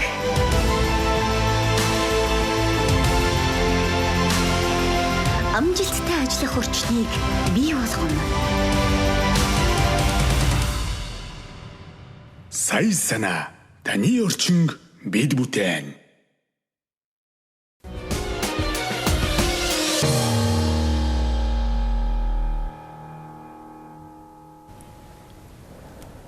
За, цензургүй яриа нэвтрүүлэг үргэлжилж байгаа. За, сая дээрхэн гигантын Далай Лама Монгол улсад айлчилсан. За, энэ бол нэлээд эсэргүүцэл дагууллаа. Өмнө нь зөндөө олон айлчилж лээсэн, хятад мэдээлэл гаргадаг л байсан. Гэхдээ энэ шиг ийм улс төржилт үтсэнгүй. Та энэ талаар юу хэлмээр байна? Энэ бол Монгол Ардын намын засгийн газар улсын хурлын урагшгүй байдал. Хамгийн анх 1979 онд ирсэн юм байна. Социализм үед. Түүнээс хойш 20 удаа ирэхтэй. Арчилсан нам засаг барьж явахдаа бид бол урд төрштөгөө хил амаа олцоод ураад зөвсгтэй олныхоо тэр эрхийг хөндөхгүйгээр асуудлаа зохицуулж чаддаг байсан. Зүгээр л энэ бол ердийн дипломат арга замаар шийддэг асуудал. Саяын юмыг ингэж их хөндрүүлээл энэ бол одоо гадаад ям ажиллаа хийж чадахгүй, засгийн газар ажиллаа хийж чадахгүй л гэсэн. За, Алтан үеийн нэг сонирм мэдэгдэл байдаг. Одоо танаа намын даргад нэр дэвшиж яв Алтан үеиг. Танаа намын гүйцэтгэх зөвлөлөөс ч мэдэгдэл гаргасан. Энэ хүний эргэн тойронд байгаа эхнэрээс нь ахуулаад дүүгийн хүртэл ингээл эрүүгийн хэрэгт холбоо шалгаад байдаг. За, Алтан үеиг өөрөө юу гэж мэдгдсэн бэ гэхээр энэ бол элбэг дөржи хийж байгаа ажиллаа. Намайг ерөнхийлөгчд өрсөлдөнд гэхээр ингэж байгаамаа гэд ингээд дуйлан тариад байдаг. Та энийг юу гэж бодож байна? Гүйцэтгэх зөвлөлөөр мэдээлэл гаргахад байсан л да. Зүгээр нэг юм бол манай юу чинь юуны дагуу явах хэрэгтэй шүү дээ. Энэ бүх шалгадаг барьдаг юмыг бол буруу гэхгүй. Тэр байгууллага байна, шалгах ёстой ажил хийх ба. Хамгийн гол нь энэ бүх юм чинь хугацаатай заагаад өгсөн байгаа. Тим хэрэг тэзээ дуусгах ёстой. Тэдэн сар шалгана. Ерөнхий сайд байхад нь эхэлсэн мөрдлөг нь одоо хүртэл дуусахгүй байна гэхээр л байсан шийдэх хууль зөрчөөд байна. Хуулийн байгууллага хуулийнхаа дагуу ажиллаж бушуухан энэ асуудлыг дуусгаач гэдэг л мэдээлэл гаргасан. Тэгээс бид нар Алтан үеийн зөв элбэг доржийн буруу гэдэг юм бол яриаггүй шүү дээ. Тэгсэн. Танаа нам бол тэгсэн. Зүгээр Алтан үеигөө өөрөө бол элбэг доржоос болж ингэж байгаамаа гэд бүр мэдээлэл хийгээд байгаа шүү дээ.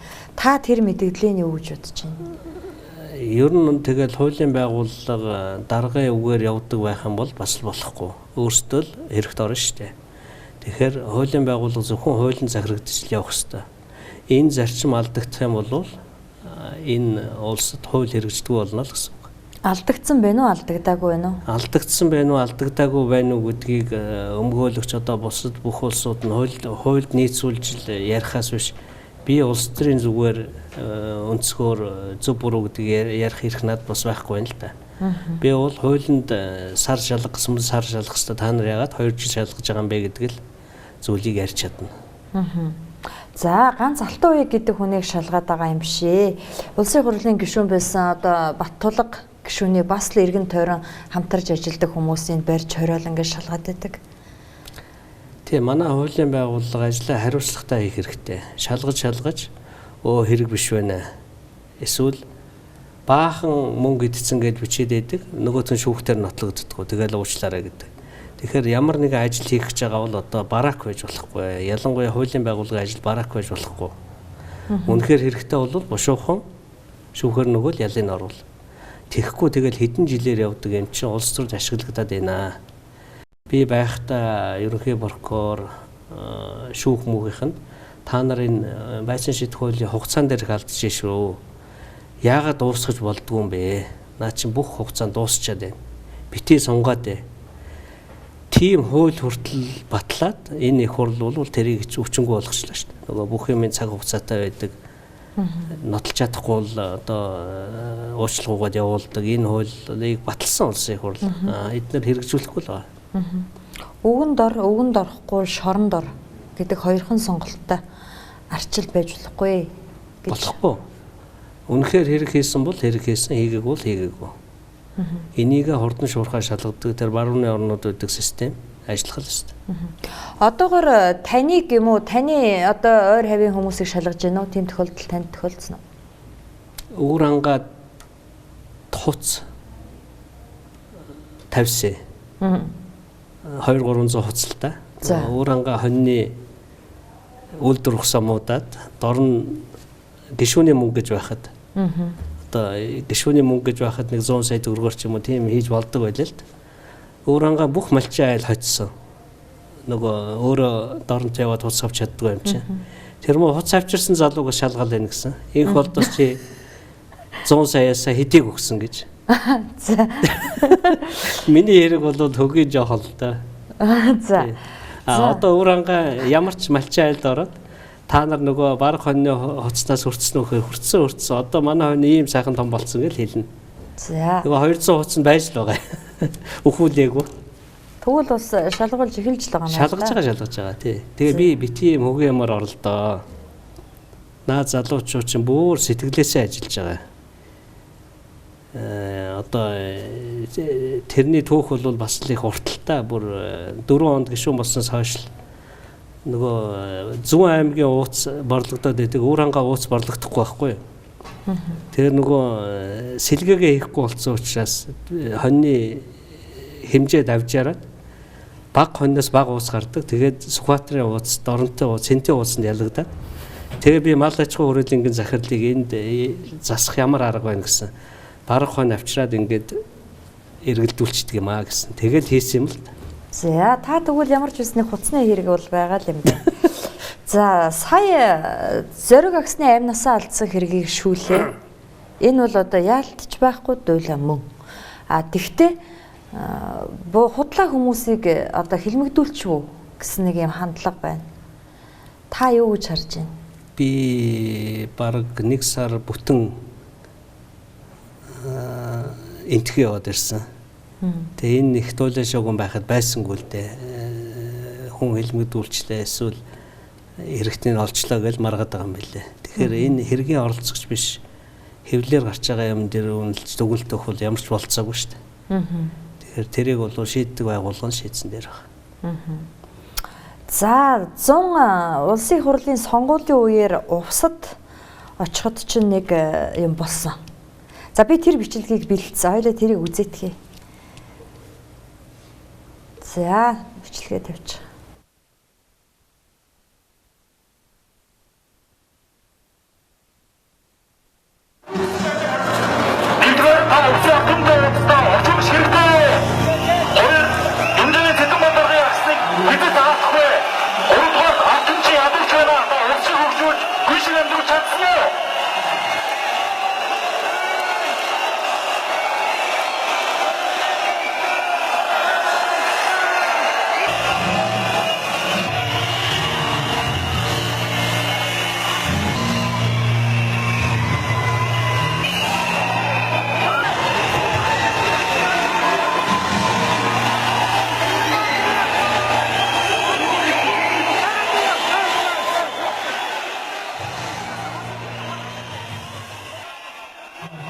За энэ та яасан болоод ийм юм болсон юм? Би 21 аймгийн 19-нд уулзалт хийсэн. Тэгэхээр увсын уулзалт дээр цорын газар юм болсон. Хөрлбаатарын төрсөн ах нь гадаа арх тараагаад энэ нэг 20-30 залуу байгаа. За. Тэгээ тэр болонд очиод орилоод байсан. Уулзалт тасалдуулах гал. Тэгээ сүүлдээ өөртөө гараад явсан л да. Тэгэхээр уулзалтыг их хурлын даргын уулзалт байна уу, намын даргын уулзалт байна уу ингэж болохгүй л дээ. Ардын намын уулзалтыг бид нар ингэж өмүүлэхгүй шүү дээ. Энэ нэг сүртэй юм биш. Ямар ч уулзалтыг ингэж болно шүү дээ. Ингэж хууль зөрчиж болно. Тэгэхээр согтун оруулж болно. Ер нь бүх уулзалтанд согтун оруулдаг шүү дээ. Нэг аймагт нэг л байдаг бол энд нэг 20-30 согтун л орсон байна. Хүрлбаатар гэж гишүүн Хүрлбаатар. Гишүүн Хүрлбаатарын төрсөн ах нь гадаа арх барьцсан. Хүмүүс дөгөөд арх цогтоогоод тэгээд энэ дооцон барьж ингэж орилгээд диктофон мегафон авчихсан байна. Энэ ийм маягаар бол энэ улс төрийн сонгуулийн ажилд их хурлын гишүүдийг сонгож болохгүй л дээ. Энэ бол муу жишг. Ард түмэн нэг уур нь хүрээл зохион байгуулалтад орж ирэл орилоод байгаа юм байхгүй шүү дээ. Нөгөө өрсөлдөгч Хүрлбаатар чи энтэй өрсөлдсөн. Отхон баяр үлээ. Тэгсэн. Отхон баярыгаа ялахын тулд миний уулзалтыг хүмүүлж байгаа байхгүй юу? Бас эдийн засгийн форум дээр таныг үг хэлж хахад танаа намын нэг нөхөр оймсан ав шидлээ. Тэр үг нь гутлаа шидэх байсан мэлээ. Айгаад оймсан шидсэн. Гутлаа шид чиний зургийг авна. Тэгээд чамайг фэйсбүүкээ од болгоно гэж оруулаад манайхан зохион байгуулалт оруулсан юм. Тийм. Нөгөөт нь айгаад тэгээд гутал шидүүд бас хүн гэмтэж магадгүй. Ончиж магадгүй. Ончиж магадгүй. Он бол ял хүндэрнэ. 20,000 төгрөгөөр л торгой явуулсан юм л шүү дээ. Би явуул гэсэн тэр хөөхтүүдийг битээ яагаад вэ? Нэг фэйсбүүкээ од болох гэсэн хүсэлтэй нэг хитэн бацаан байна шүү дээ. Тэгээд орилоод идэг лооцсон барай. За. Сүү Батулдын засгийн газар арчилсан намыг засаг хүлээж авахд 17% өсөлттэй эдийн засгийг хүлээлгэж өгсөн. Сая 16 онд бол 2%-тай эдийн засгийн өсөлт ийм болсон. Энэ бол арчилсан намын буруу. Арчаагүйгийнх. Яг Сүү Батулдыг засаг барьж байхад зис $10,000, төмрийн өдөр $120, алт $1,800, зис нүүрс одоо $200-300 байлаа шин.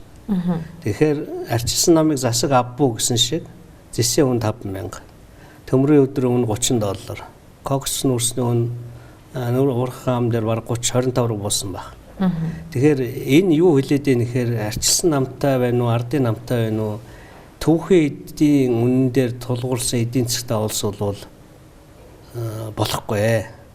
Эннээсээ болиол гэдэг зүйлийг бид нар сургамж өгч байгаа болохоос биш арчилсан намын менежмент муугаас болоогүй. Тийм тохиолдолд хэрвээ арчилсан нам буруу ажилласан бол тэр Чингис бонд гэдэг юмыг оруулж ирээгүй бол одоо энэ доллар гэдэг юм чи 10,000 хүрсэн.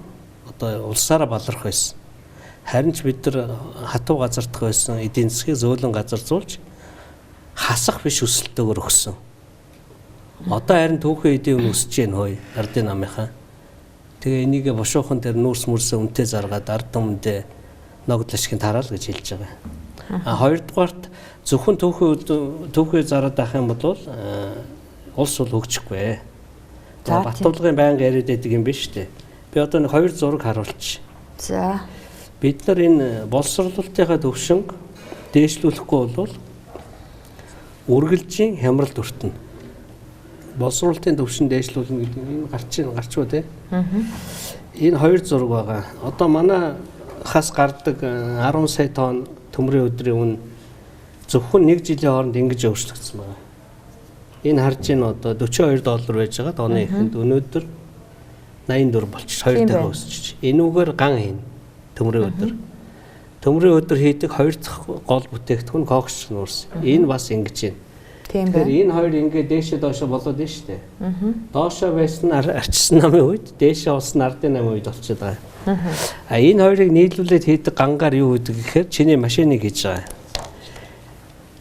Арчилсан намын үед $75 болцсон коксч нүүрс $40 болсон төмрийн өдрөөр хийсэн машины үнийг 4 дахин бууруулсан уу?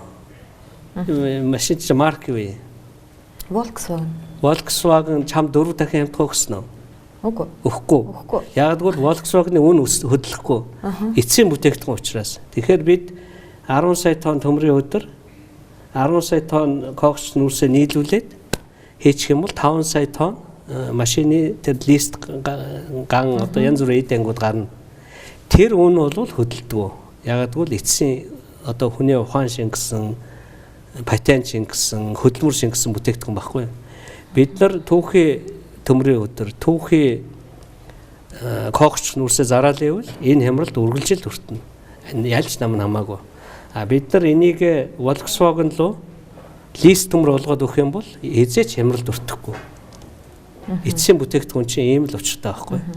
Тэгэхээр Батулгын байнга өглөөд юу сайн шандын гангийн үйлдвэр гэдэг чинь ердөө л энэ. Тэр сайн шандын аж үйлдвэрийн зохицол бүрээс явсан гэж. Явуулаагүй. Хэн явуулаагүй? Манай намынхан явуулаагүй. Танаа нам яагаад явуулав? Тэрний өмнөх ардын намынхан бас явуулаагүй. Яагаад гэвэл манай энэ олигарх гэж нэрлэдэг байгаа нэг хэдэн компани биш. Түүхий коогч нүрс зарах сонирхолтой. Зарахад амархан. Толгой өвдөхгүй шүү дээ. Экскаватороор ухлаа, сомсмол дээр ачлаа байхгүй. Борлогдохгүй байх гэж байхгүй. Энэ төмрийн өдөр мөн ялгаагүй. Ухлаа, дэлбэллээ. За нэг соронсон сепаратор тавьж байгаа ах зарлаа. Энэ хоёрыг чинь нийлүүлээд ган хийгээд тэгээ маркетинг хийгээд Volkswagen-д очиж яриа хэлцрээгээд Toyota-д яана гэдэг чинь толгойтой хүний ажил болохоос биш. Байгалийн баялаг зардаг манай олигархуудын толгой нь хөрөхгүй байгаа. Хамгийн хэлбэрийн сонгоод байгаа. Толгой нь хөрөхгүй биш, өөрөөсөө тэрнээс ашиглах. Хэлбэр аргаар хурдан Монгол хийж байгаа. Улс орны ирээдүйн хөгжлийн зорилго манай олигархуудад түүч ортлоо байгаа байхгүй. Тэгэхээр төр бол бодлого явуулах хэрэгтэй. Хувийн хвшил та нар хийхгүй бол төр хийнэ гэж хэлэх хэрэгтэй юм билээ л дээ. Ингэж хөгжсөн маш олон улс байна. Ингэж албадсан байна хувийн хвшлээ бас. Та нар хийхгүй бол хийдэг үнд нь өглөө шүгэл. Тэгээс түүхий зөөгөөд баяжсан улс, хөгжсөн улс нэг ч алгын дэлхий дээр. Одоо бид нар энэ нэг тусдан зарж байгаа хоёр юм галж чаддгүй тоосгоор нэг 100 бариад тэрэн дотроо жилийн нэг 10 сая тонны гангийн үйлдвэр хийчихтэл манай эдийн засаг бүр шаал өрөөл. Тэгээд одоо жишээ нь та улсын хурлын дарга байлаа тийм үү? Би чадаагүй. Яг бол манай олигархууд ардын намч нөлөөтэй, арчсан намд нөлөөтэй энэ гангийн үйлдвэр барих шийдвэрийг гаргаж өгөхгүй шүү дээ. Тийм учраас одоо арчсан намын даргын сонгуул явж байна. Энэ хэдэн олигархуудаас салъя. Энэ олигархууд яадаг гэхээр нөгөө паракс гэдэг юм чинь байгуулчаад чи миний түүхийгээр нь гангийн юу энийг зөөх юмыг зөвшөөр. Түүхий төмрийн өдөр зөөхийг зөвшөөр. Гэхдээ энийг чинь нийлүүлээд ган хийгүү тэгвэл чамааг хуслаа гэд үргэлжийн дарамтанд байгаа шүү дээ. Тэгэхээр одоо арчилсан нам ямар юм бодож олсон гэхээр олигархууд цаашаа та нар намын даргаыг сонгохгүй, паракцуу сонгохгүй. Нийт ард түмэн сонгоно. Нийт арчилсан намын ард түмэн чинь 180 мянга байна. Энийний дараа бол болсон намын дарга нөгөө өөрөө яриа эхлэхдээ надтай ихэлсэн нөгөө хөвчтэй дарга чинь гарч ирнэ. Бодлогоо явуулна. Би чамаас айхгүй, чи намайг огсруулдаг нь биш. Одоо бол гангийн үйлдвэрээ барина шүү. 10 сая тонн гангийн үйлдвэр. Түүхийгээр нь зөвл татвартай шүү. Боловсруулах юм бол татваргүй гарна шүү. Ингэж улс хөгжөхөөс биш. Одоо энэ хэдэн фракцуудад арлуулад, олигархуудад арлуулад Монголын төрөл өөдрөхгүй л дээ. Ардын нам үүсчихсэн энэ бодлогоо өөрчлөхгүй бол ардын нам ч гэсэн намын дарга баг хурлаараа сонгодгоо болох хэрэгтэй шүү дээ. Одоо бид нар энэ явж үзээгүй замын эрсдэл хийгээд ингээд туулаад нөгөө 2 тэрбум төгрөгөөр сонгуул хийлгсэн гэж шүүмжлүүлээд ягаад мөнгөгүй орж болдгоо шүүмжлээд шүү дээ. Мэдээж мөнгөгүй юм бол их сайн. Гэхдээ энэ дэлхий дээр үнэгүй юм нэгч байдгүй шүү дээ. Бүх юм үнэтэй. Тэгэхээр үнийг хэн төлөх вэ гэдэг асуудал. Танаа тэгээд одоо нэр дэвшиж байгаа 5 хүн дотор чинь тийм олигархийн гар хөл болоогүй тийм хүн явж чадж байгаа юу? Тийм хүн байна. Би нэр хэлчихээр болохгүй байгаа. Ягаад гэвэл намын аппарат аль нэгэнд нь өөрчлөхгүйгээд амлалтсан учраас хэн нь олигархийн мөнгөөр яваад байна, хэн нь бор зүрхээр яваад байна бүгд харж байгаа. За тэр 5 хүн чинь ингээд тавлаа хамт явж байгаа тийм үү? Тусдаа нэвтрүүлэхт орохгүй. Ив найрамдалтай явах хэвээр. Гэтэл нэг нөхөр нь араар нь ингээд нэвтрүүлэг хийгээд нөгөө дөрвийнхөө зургийг тавьж агаад муулаад нэг юм төлбөртэй нэвтрүүлэг телевизэд нөгөөдхийн төлбөртэй гэд гаргаад байгаа юм. Сонгуулийн дүрм зөрчсөн учраас сонгуулийн хорон тэр хүнийг хасах хэрэгтэй. Тэр луугаан төмрийг захиалга гэж би бодод байгаа. Луугаан төмрийг хасчаад нөгөө дөрвийг муулаад яваад байгаа байхгүй. Тийм нэвтрүүлэг та харсан уу? Хориотой. Би бол зурагт үзэхгүй удлаа л да. Тэгэхээр тийм нэвтрүүлгийг хориотой хасах юу нь байгаа. Сонгуулийн хороо ажиллаа хийх хэрэгтэй. За өнгөрсөн 4 жилд танаа намын ураа бол улс шиг хөгжиж хүн шиг амьдрий гэсэн. Улсаа улс шиг хөгжүүлж чадсан уу? Хүнээ хүн шиг амьдруулж чадсан уу? Тийм сонгуулийн үеэр ардын намынхны асуудаг асуулталтай. Тэгэхээр би бас юу гэж хариулдаг байсан гэхээр та нарын 90 жил тавьсан замаас чинь бид нар хэд вүлээд хэд дахин илүү зам тавьчлаа. Энэ бол улс хөгжиж байна. Сул өгдөг 21 мянга алга болсон. Энэ бол хов хүн ядуурхад бас нөлөөсөн байхаа. Тэгтээ арчилсан намын бодлого бол хүнийг зүгээр байж хат мөнгө өгч болохгүй. Чи хөдөлмөрлөж мөнгө олоо л гэж байгаа. Эдийн засагт бол сөрөг нөлөө гарсан. 17% өсөлттэй өсөн эдийн засаг 2 гэхээр мэдээж ажлын байр багасна. Тэгтээ бид нар ажлын байрыг одоо 100 мянгаар багасгах байсныг багасгаагүй авч үлдсэн. Бас л бидний гавья. Нэг ипотек гэдэг юм чин ямар ч байсан араасаа нэг 100 мянган ажлын байр дагуулад байгаа юм л та. Одоо нөгөө мө ипотекч байхгүй болж байна. Одоо ардын нам сайхан амьдруулад сонгуулийн маргаашнаас эдийн засгийн өсөлт 17% болсноо болоогүй. Одоо манай улс дефолт зарлахад бэлэн байна гэж мэдэгдсэн шүү дээ. Ямар ч дефолт байхгүй. Яагаад гэвэл 1.4 тэрбум долларын нөөц үлдээсэн. Монгол банк. Дефолт зарлалаа гэж хэлжээж валютын ханшийг унгаас нь л том алдаа болсон. Сангийн сайд нь мөнгөгүй Монгол банкны ерөнхийлөгч нь хэдэн доллар авснаа мэдэхгүй байхгүйгээ суугаад ахаар нөгөө ченжүүч нь тоглодог юм байгаа үсттэй. Тэгэл ханшаа унгаацсан. Өөрсдийнх нь алдаа шүү дээ, амны алдаа. За танай үед бол одоо Чингис бонд, Самурай бонд гэдэг ингээ бонд босгож мөнгө босгосон. За энэ мөнгийг үр ашигтай зарцуулсан гэж боддгоо та үр ашиггүй өрсөн гэж боддгоо. Үр ашигтай зарцуулсан яагаад гэвэл зайлшгүй хийх ёстой ажлуудыг хийсэн.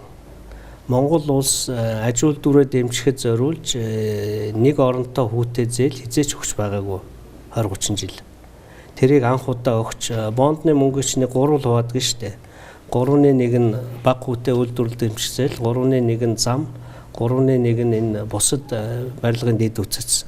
Ипотек яагаад ажилласан гэхээр нөгөө газар дор булдаг турба, зам тээвэр бүх юм хийхгүй бол харин цэвэрлэх байгууллагын хийхгүй бол ипотек болохгүй шүү дээ. Тэгэхээр 80 мянган хүн байртай болжээ. 100 мянган барилга чинь тэрийг барьжээ. Үр дүнгээ өгсөн. Одоо энийг харин төлөх тухай бодох хэрэгтэй. Энэ ипотекийн чинь байранд орсон хүнд үнэгүй өгчдөг. Тэр хүний төлж байгаа мөнгөн дотор нөгөө бонд чинь төлбөр явагдаж байна.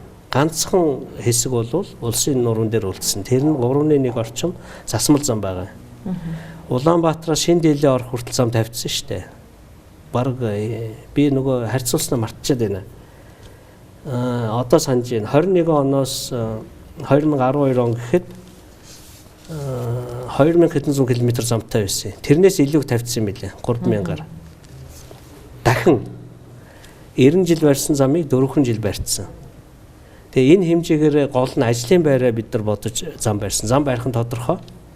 Тэгэхдээ замаар явсан хүнээс мөнгө авдаг шүү дээ.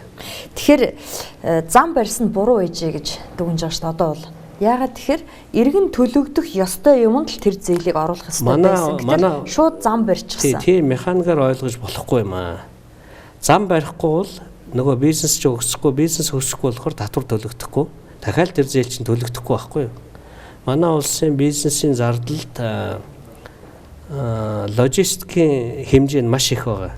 Яг бол замгүй газар нөгөө одоо шийгоо тарилаа ховдод. Нөгөөх нь Улаанбаатарт хагараад ирж шít. Тэгэхээр ховдын шоогоог авахгүй, ирээний шоогоог аваад шít. Засвал замтай газараасаа. Донслохгүй байх хэрэгтэй шít. Тэгэхээр ховдыг холбочих юм бол ховдын шоогол борлогдно. Тэгэхээр тэнд ажлын байргаар нь татвар төлөгдөнө. Тэгж дам утгаараа замын мөнгө төлөгддөг болохоос биш. За чи 1000 км явсан чамаас 100000 төгрөг авна гэдэг ийм төлбөртэй замын системгүй угаасаа улс байхгүй юу. Тэгэхээр дид үсттэй хөрөнгө оруулахгүй, засмал зам барихгүй, цахилгаан станц барихгүй, төмөр зам барихгүй бол ерөөсөө эдийн засаг томрохгүй шүү дээ. Эдийн засаг томрохгүй бол татвар байхгүй. Эдийн засгаа томруулахын тулд хийж байгаа дэд үтсийн хөрөнгө оруулалт болохоос биш. Замаар явхаар нь 100 км-т 10,000 төгрөг авна гэдэг ийм систем нь өөр юм аа. Тэгээ хүмүүсийн толгой эргүүлээд байгаа. Зам барих нь зөв, ахаач бид нар барих хэрэгтэй. За утааны асуудлыг бас хүндэхгүй орхиж болохгүй байх тийм ээ. За утаа энэ жил бол маш их байна. За гэтэл энэ тухай судлаад үзэхээр бол 2009 оноос хойш бол арга хэмжээ аваагүй авсан байт юм байна. За Дэлхийн банк, JICA, олон улсын валютын сан мөнгө гаргасан байна. За тэргээр утаагүй зуух гэдэг юм хийжээ. Тэр утаагүй зуух руу 70 эдэн тэрбумыг авчиж хийцэн байна. За ипотекийн зээл гарсан. Илүү зөвхөн утаагүй зуух руу биш ээ. Утаагүй зуухсан дангаараа 300 байх шүү. 300 тэрбум 400 тэрбум төгрөгийн зуухыг авчираад хүмүүст өгөхдөө 20-30 тэрбумаар өгсөн баг шүү. За ийм ажлууд хийсэн байна. 5 дугаар цахилгаан станцын асуудлыг яагаад шийдэж чадаагүй юм бэ? 5 дугаар цахилгаан станцыг улс барихгүй гэсэн. Хувийн хвшил бариа гэсэн. Тэгэхээр хувийн хвшилтэй тарифын дээр тохиролцож чадлагүй. 5 дугаар станцыг барьж болно л доо. Тогны мөнгийг 2 дахин өсгөх, 3 дахин өсгөх л тийм тариф санал болгоодсэн байл. Тэгэхээр тогныхоо мөнгийг 3 дахин өсгөж 5 дугаар цахилгаан станцтай болох уу? Эсвэл амгалангийн дулаан гэдэг шиг дулааных нь хангамжийг авчээ. Цахилгааныхаа хангамжийг Багнуур, Шивэово, Хямд өртөгтөд тог үйлдвэрлэе гэдэг хоёр дахь альтернатив нь бас байгаа. Тэгэх юм бол тогныхоо үнийг өсгөхгүй. Одоо тэгээд 5 дугаар станцын хөрөнгө оруулагчтай тохирохгүй тал руугаа болж явах шиг байна. Арчилсан нам муудаа тохироогүй биш, тариф өсөх байсан учраас тохирч чадахгүй. Ер нь бол цаашид Улаанбаатар дахиж дулааны станц барих гэхээсээ илүү дулаанаа алддаггүй байшингууд тэгээд одоо амгалан шиг ийм зөвхөн дулаан гаргадаг станц бол хамтхан штэ. Ийм байхад бол болохоор харагдаж байгаа. Ер нь бол явж эцсийн шийдэл бол газ штэ. Монголын өрн нүүрсийг газ болгоод Улаанбаатар газаар хангах төсөл бол бичигдээ Дэлхийн банк ТО-г нь хийж өгөөд одоо ингээд дуусж байгаа. Нүүрснээс газ гаргаж болдог тэрүүгээр халах гэж байгаа. Тэгэхдээ утааны асуудал бол комплекс асуудал та. 5 дугаар станц бариагүйгээс утаатай байгаа юм биш. Айлууд байшингаа дулаалах хэрэгтэй. Энэ бол номер 1 юм бэл. 100хан хэмнэлттэй байх хэрэгтэй. 100хан хийдэг юм нь түүхийн нүүрс биш байх хэрэгтэй. Мод одоо юу гэдгийг тусгай бэлдсэн түлшмүш ингэжээж бүгдээрээ эрвэхээрээ ажиллаж яахгүй бол би нүүрс төлн чи нутаг арилга гэд тийм шаардлагаар бол явахгүй. Ер нь цахилгаанаар шийдэх гэхээр манай цахилгааны нөөц хүрэлцдэггүй шүү дээ. Тэгэхээр та атомын цахилгаан станцын тал дээр ер нь ямар бодолтой явдаг? Ер нь Фукушимахаас болоод бүгд айдсан болохоос хамгийн хямдхан тог үйлдвэрлэдэг станц бол атом. Би зүгээр атомаас ингээд нийтээрээ айгаад монголчууд ч хариуцлагагүй арх марх ууж байгаа дэлбэлчнэ гэж айгаад байгаа бол нүүрсэл цэвэрлэл гэж байгаа. Одоо орчин үеийн технологиуд гараад ирчих. Нүүрсийг шингэрүүлж байна, нүүрсийг газжуулж байна. Нүүрс хатуу хэлбэрт биш болсныхоо дараа бол нөгөө хор гэдэг юм нь одоо үндсэндээ алга болж байгаа. Нүүрс газ болчихоор байгалийн иш болчихж байгаа. Нүүрс шингэн түлш болчихоор дизель юм уу бензин болчихж шээ.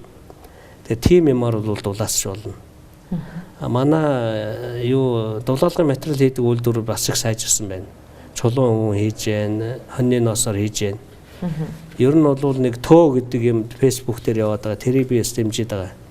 Манай шиг цаг байгаль цагуурын газар Канада төө. Ямар нэгэн дулаалга хийвэл төөл хий гэж байгаа. Дээвэртэй хий, ханандаа хий, шаландаа хий. Тэгээ 3 давхар вакуум цонх хий. Ингээд дулаанаа алдхаа болцсон тохиолдолд бараг нүүрсээрээ халсан ч маш бага нүүрсээр тэр дулаан алддаггүй байшин чи халчихна. Монгол гэр мөн ялгаагүй. Монгол хоньны ноосоор ийм зузаан хийсэн билээ шүү. Зүгээр монгол гэр дээр аваачаал нөмрүүлчдэг. Тэгэл сайхан пембигээл маш бага нүүрсээр халдаг. Тийм тохиолдолд баг түүхийн нүүрс ч гэсэн одооных шиг юм асуудал үүсэх хэрэггүй юм билээ л дээ.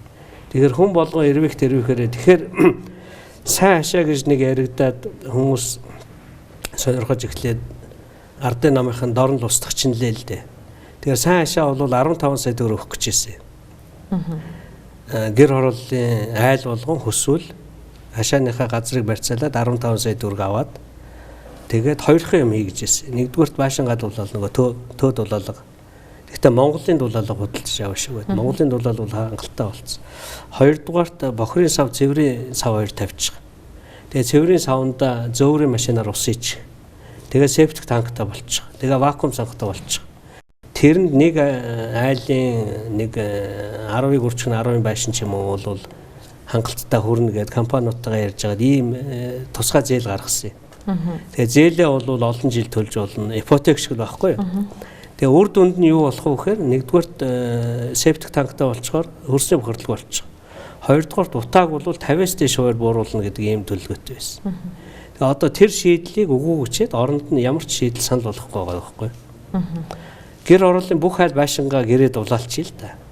Тэгэхээр утаа чи арилна шүү дээ. Бүгдийг байшинд оруулах гэхээр ипотек нөгөө ажил төрлөгөө өөрчлөлт байхгүй гэдэг бол завсрын арга бодож олсон нэр. Ер нь явж барилгажилт, газжуулалт тийм л юмар асуудлаа шийдэхээс биш өөр шийдэхгүй шүү.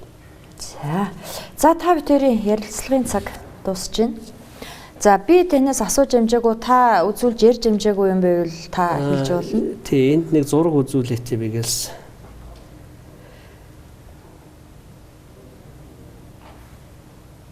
За ороод ирлээ. Энэ түрүү сайхан би одоо хэрүүлч юм шиг л ингээд яхаа. Сайхан бэлэг юм уу, баяр зүгт юм уу ярихтаа ингэсэн. Тэр ажлын хэсгийн дугуйлтын чинь гişүүд нь гарын үсэг зураагүй шүү дээ. Сайхан бэлэг хэлсэн. Сайхан бэлэг хэлсэн үү? Тэгсэн. Энэ бол ажлын хэсгийн дугуйлтын эхний нүүр. Энэ нөгөө 90 хуудас 90 нүүр учраас би бүгдийг харуулах боломжгүй байгаа. Энэ вебсайт хамаг юм дээр байж байгаа. Миний Facebook пэйжин дээр байж байгаа. Тэр линкээр ороод харч болно. Энэ гарын үсэгтэй хүмүүсийн юу нэг байгаа. Хэн зураагүй би ойлгохгүй байгаа. Ажлын хэсгийн гişүүд нь зураагүй шүү дээ гэж хэлсэн шүү. Эрдэнэ чимэг дарга нь арчилсан нам, Баке арчилсан нам гişүүн Сундун Батболд энэ Сундуу зураг өгсөн. Баасанхуу шудрагоос ивсэл Гавыг арчилсан нам, Ганбаатар бие даагч, Наранхуу арчилсан нам, Сумын озор ардын нам, Сононпил шудрагоос ивсэл Чойжс сүрэн сангийн сайд ардын нам. Иргэний зориг мориг одоо иргэний зоригоос юм байхгүй нэ. Бус нь бүгд байгаа. Бүгд зурсан. Сундуух байхгүй байна. Би энд харсан анзаарлаа сая. Одоо хотын даргад болцсон болохоос бус нь бүгд байна. Бас худлаа ярьсан болж байна уу? Яагаад ингэж худлаа яриад байд юм бэ? Одоо ийм л барилт байж тээ. Би танаас харин нэг асуулт асуух яг мартаж байна. Сайхан бэлэг танаас намын дарга авъя гэж нэг удаа мэдээлэл хийсэн. Бичиг өгсөн. Намын даргыг өгчихгүй яасан. Бичиг өгсөн. Яагаад өгөөгүй юм бэ? Сайхан бэлэгт намын даргыг өгчүүлгөө 5-7 аваа явчихсан шүү дээ. Тэ өгөхгүйсэн. Хулгайлч шүү дээ. Тэгэл би өгөхгүй байсан. Ер нь улс төрчийнхөө үнэлэмжийн хувьд сайхан бэлгийг та юу гэж үнэлдэг вэ? За яах гэсэн юм дээ өөрхөн нэг. Сайн залуу хүний үгэнд ордог тий. Гэтэ буруу хүний үгэнд ороод яваад байгаа. Тэр нэг MCSMS гэдэг нэг болохгүй улсууд Монголын баялагийг хулгайлах гэсэн улсуудын үгэнд орж болохгүй ш. Энд чи ард түмний баялаг байхгүй юу? MCS өөрийнх нь бүтээсэн баялаг биш байхгүй юу? Бүтээсэн ширээтэй хэн ч ярихгүй. Ширээ үйлдвэрлэдэг компанитай. Яагаад байгалийн баялаг гэж нэрлэдэг гэхээр байгаль өөрөө бүтээсэн. Байгалийн бүтээсэн баялагын эзэн бүгдээрээ монголчууд гэж хэлсэн үндсэн хуульчин. Тийм байхад яхаараа бид нар 7.4 тэрбум тонн нөөцтэй нэг хүндээ авахаар $216 мянган. Одооныхоор бол 500 гаруй сая төгрөг болох нь ш. Тийм баялагийг үнэгүй өгөх хэрэгтэй юм, бэлгэнд өгөх хэрэгтэй. 5 толгойн нэг толгойг нь өгсөн ш. Тэрийг ажилуул та. Тэгээ шунаал авъя гэж яриад байдаг. За урилга хүлээ авч ирж ярилцсан. Танд баярлалаа. Яриулсан Синийг телевизэд баярлалаа. Тэгээд одоо таны ажилд амжилт хүсье гэж хэлж болохгүй. Та ч одоо мөдгөө ажил өгөх гэж байгаа. Би ч өгцөн хүн шүү дээ. Нөгөө авах гэсэн улсууд л өрсөлдөд байгаа болохоос би бол өгцөн одоо ингээд хүлээгээр суугаад байгаа. За баярлалаа. Баярлалаа үзэгчдээ. Цензургүй яриа нэвтрүүлгийн энэ удаагийн дугаар өгөр өндөрлөж байна. Эх 7 хоногийн даваа гарагийн 21 цагтаа ирэх уулзцаая баярлалаа. Тайз дизайн болон засал гүйцэтгэлийг сая санаа хариуцлагатай хувьцаат компани Өнөөдөр даваа гараг Улаанбаатарт 21 цаг болсон байна. Цензургүй яриа нэвтрүүлэх бэлэн боллоо. Манай өнөөдрийн зочноор Одоо нэг улс төрийн мандайлагч гэдэг улс төрд их тийм дондж байгаа юм. Би ард түмнээсээ одоо уучлал гуйж байна. Зөвхөн грамматик юм. Сонгуя багвандгаа их хоёроор нэг газар уулзахгүй юм шиг. 이 жишээлүүд сайн муу хэлэгдлээ ч гэсэн Монголдо хинэж таних санжийн баяр байгаагүй. яриаг байгаа. Та Тэгэхээр бид нэр энэ та ягаад наваг ийм асуудал тавьж байгаа. Би сүүлчийн 3 засгийг хамгаалаад ийлээгүй юм шүү дээ. Өөр зорилготой, улс төрийн зорилготой. Тэмүүжин гэдэг нэртэй Чингис Баатар гачраа хийждэг ажил биш л дээ. Энэ чинь өөрөө ийм гайчин байхад бид нэг дэврээгэл 20 жил явуулчлаа. Тэгээд тэр сони юм одоо их хурлын гишүүний бүр ирэх гэж.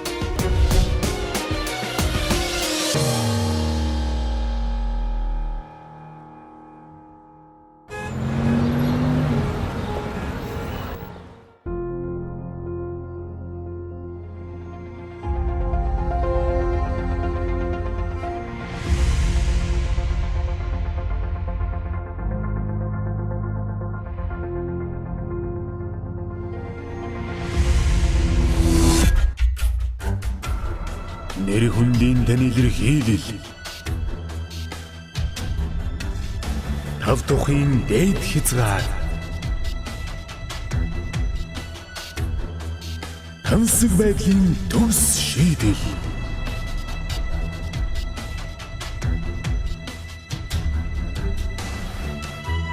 Төсөөлөл, мэдрэмжийн бодит бүтээл. Их хотын зүрхэнд цэндэрлэх өндөр зэрэглэлийн орон сууц UB Central Residence. Эрхэм таны хүлээсэн учирлээ. UB Central Residence тун удахгүй ашиглалтанд орно.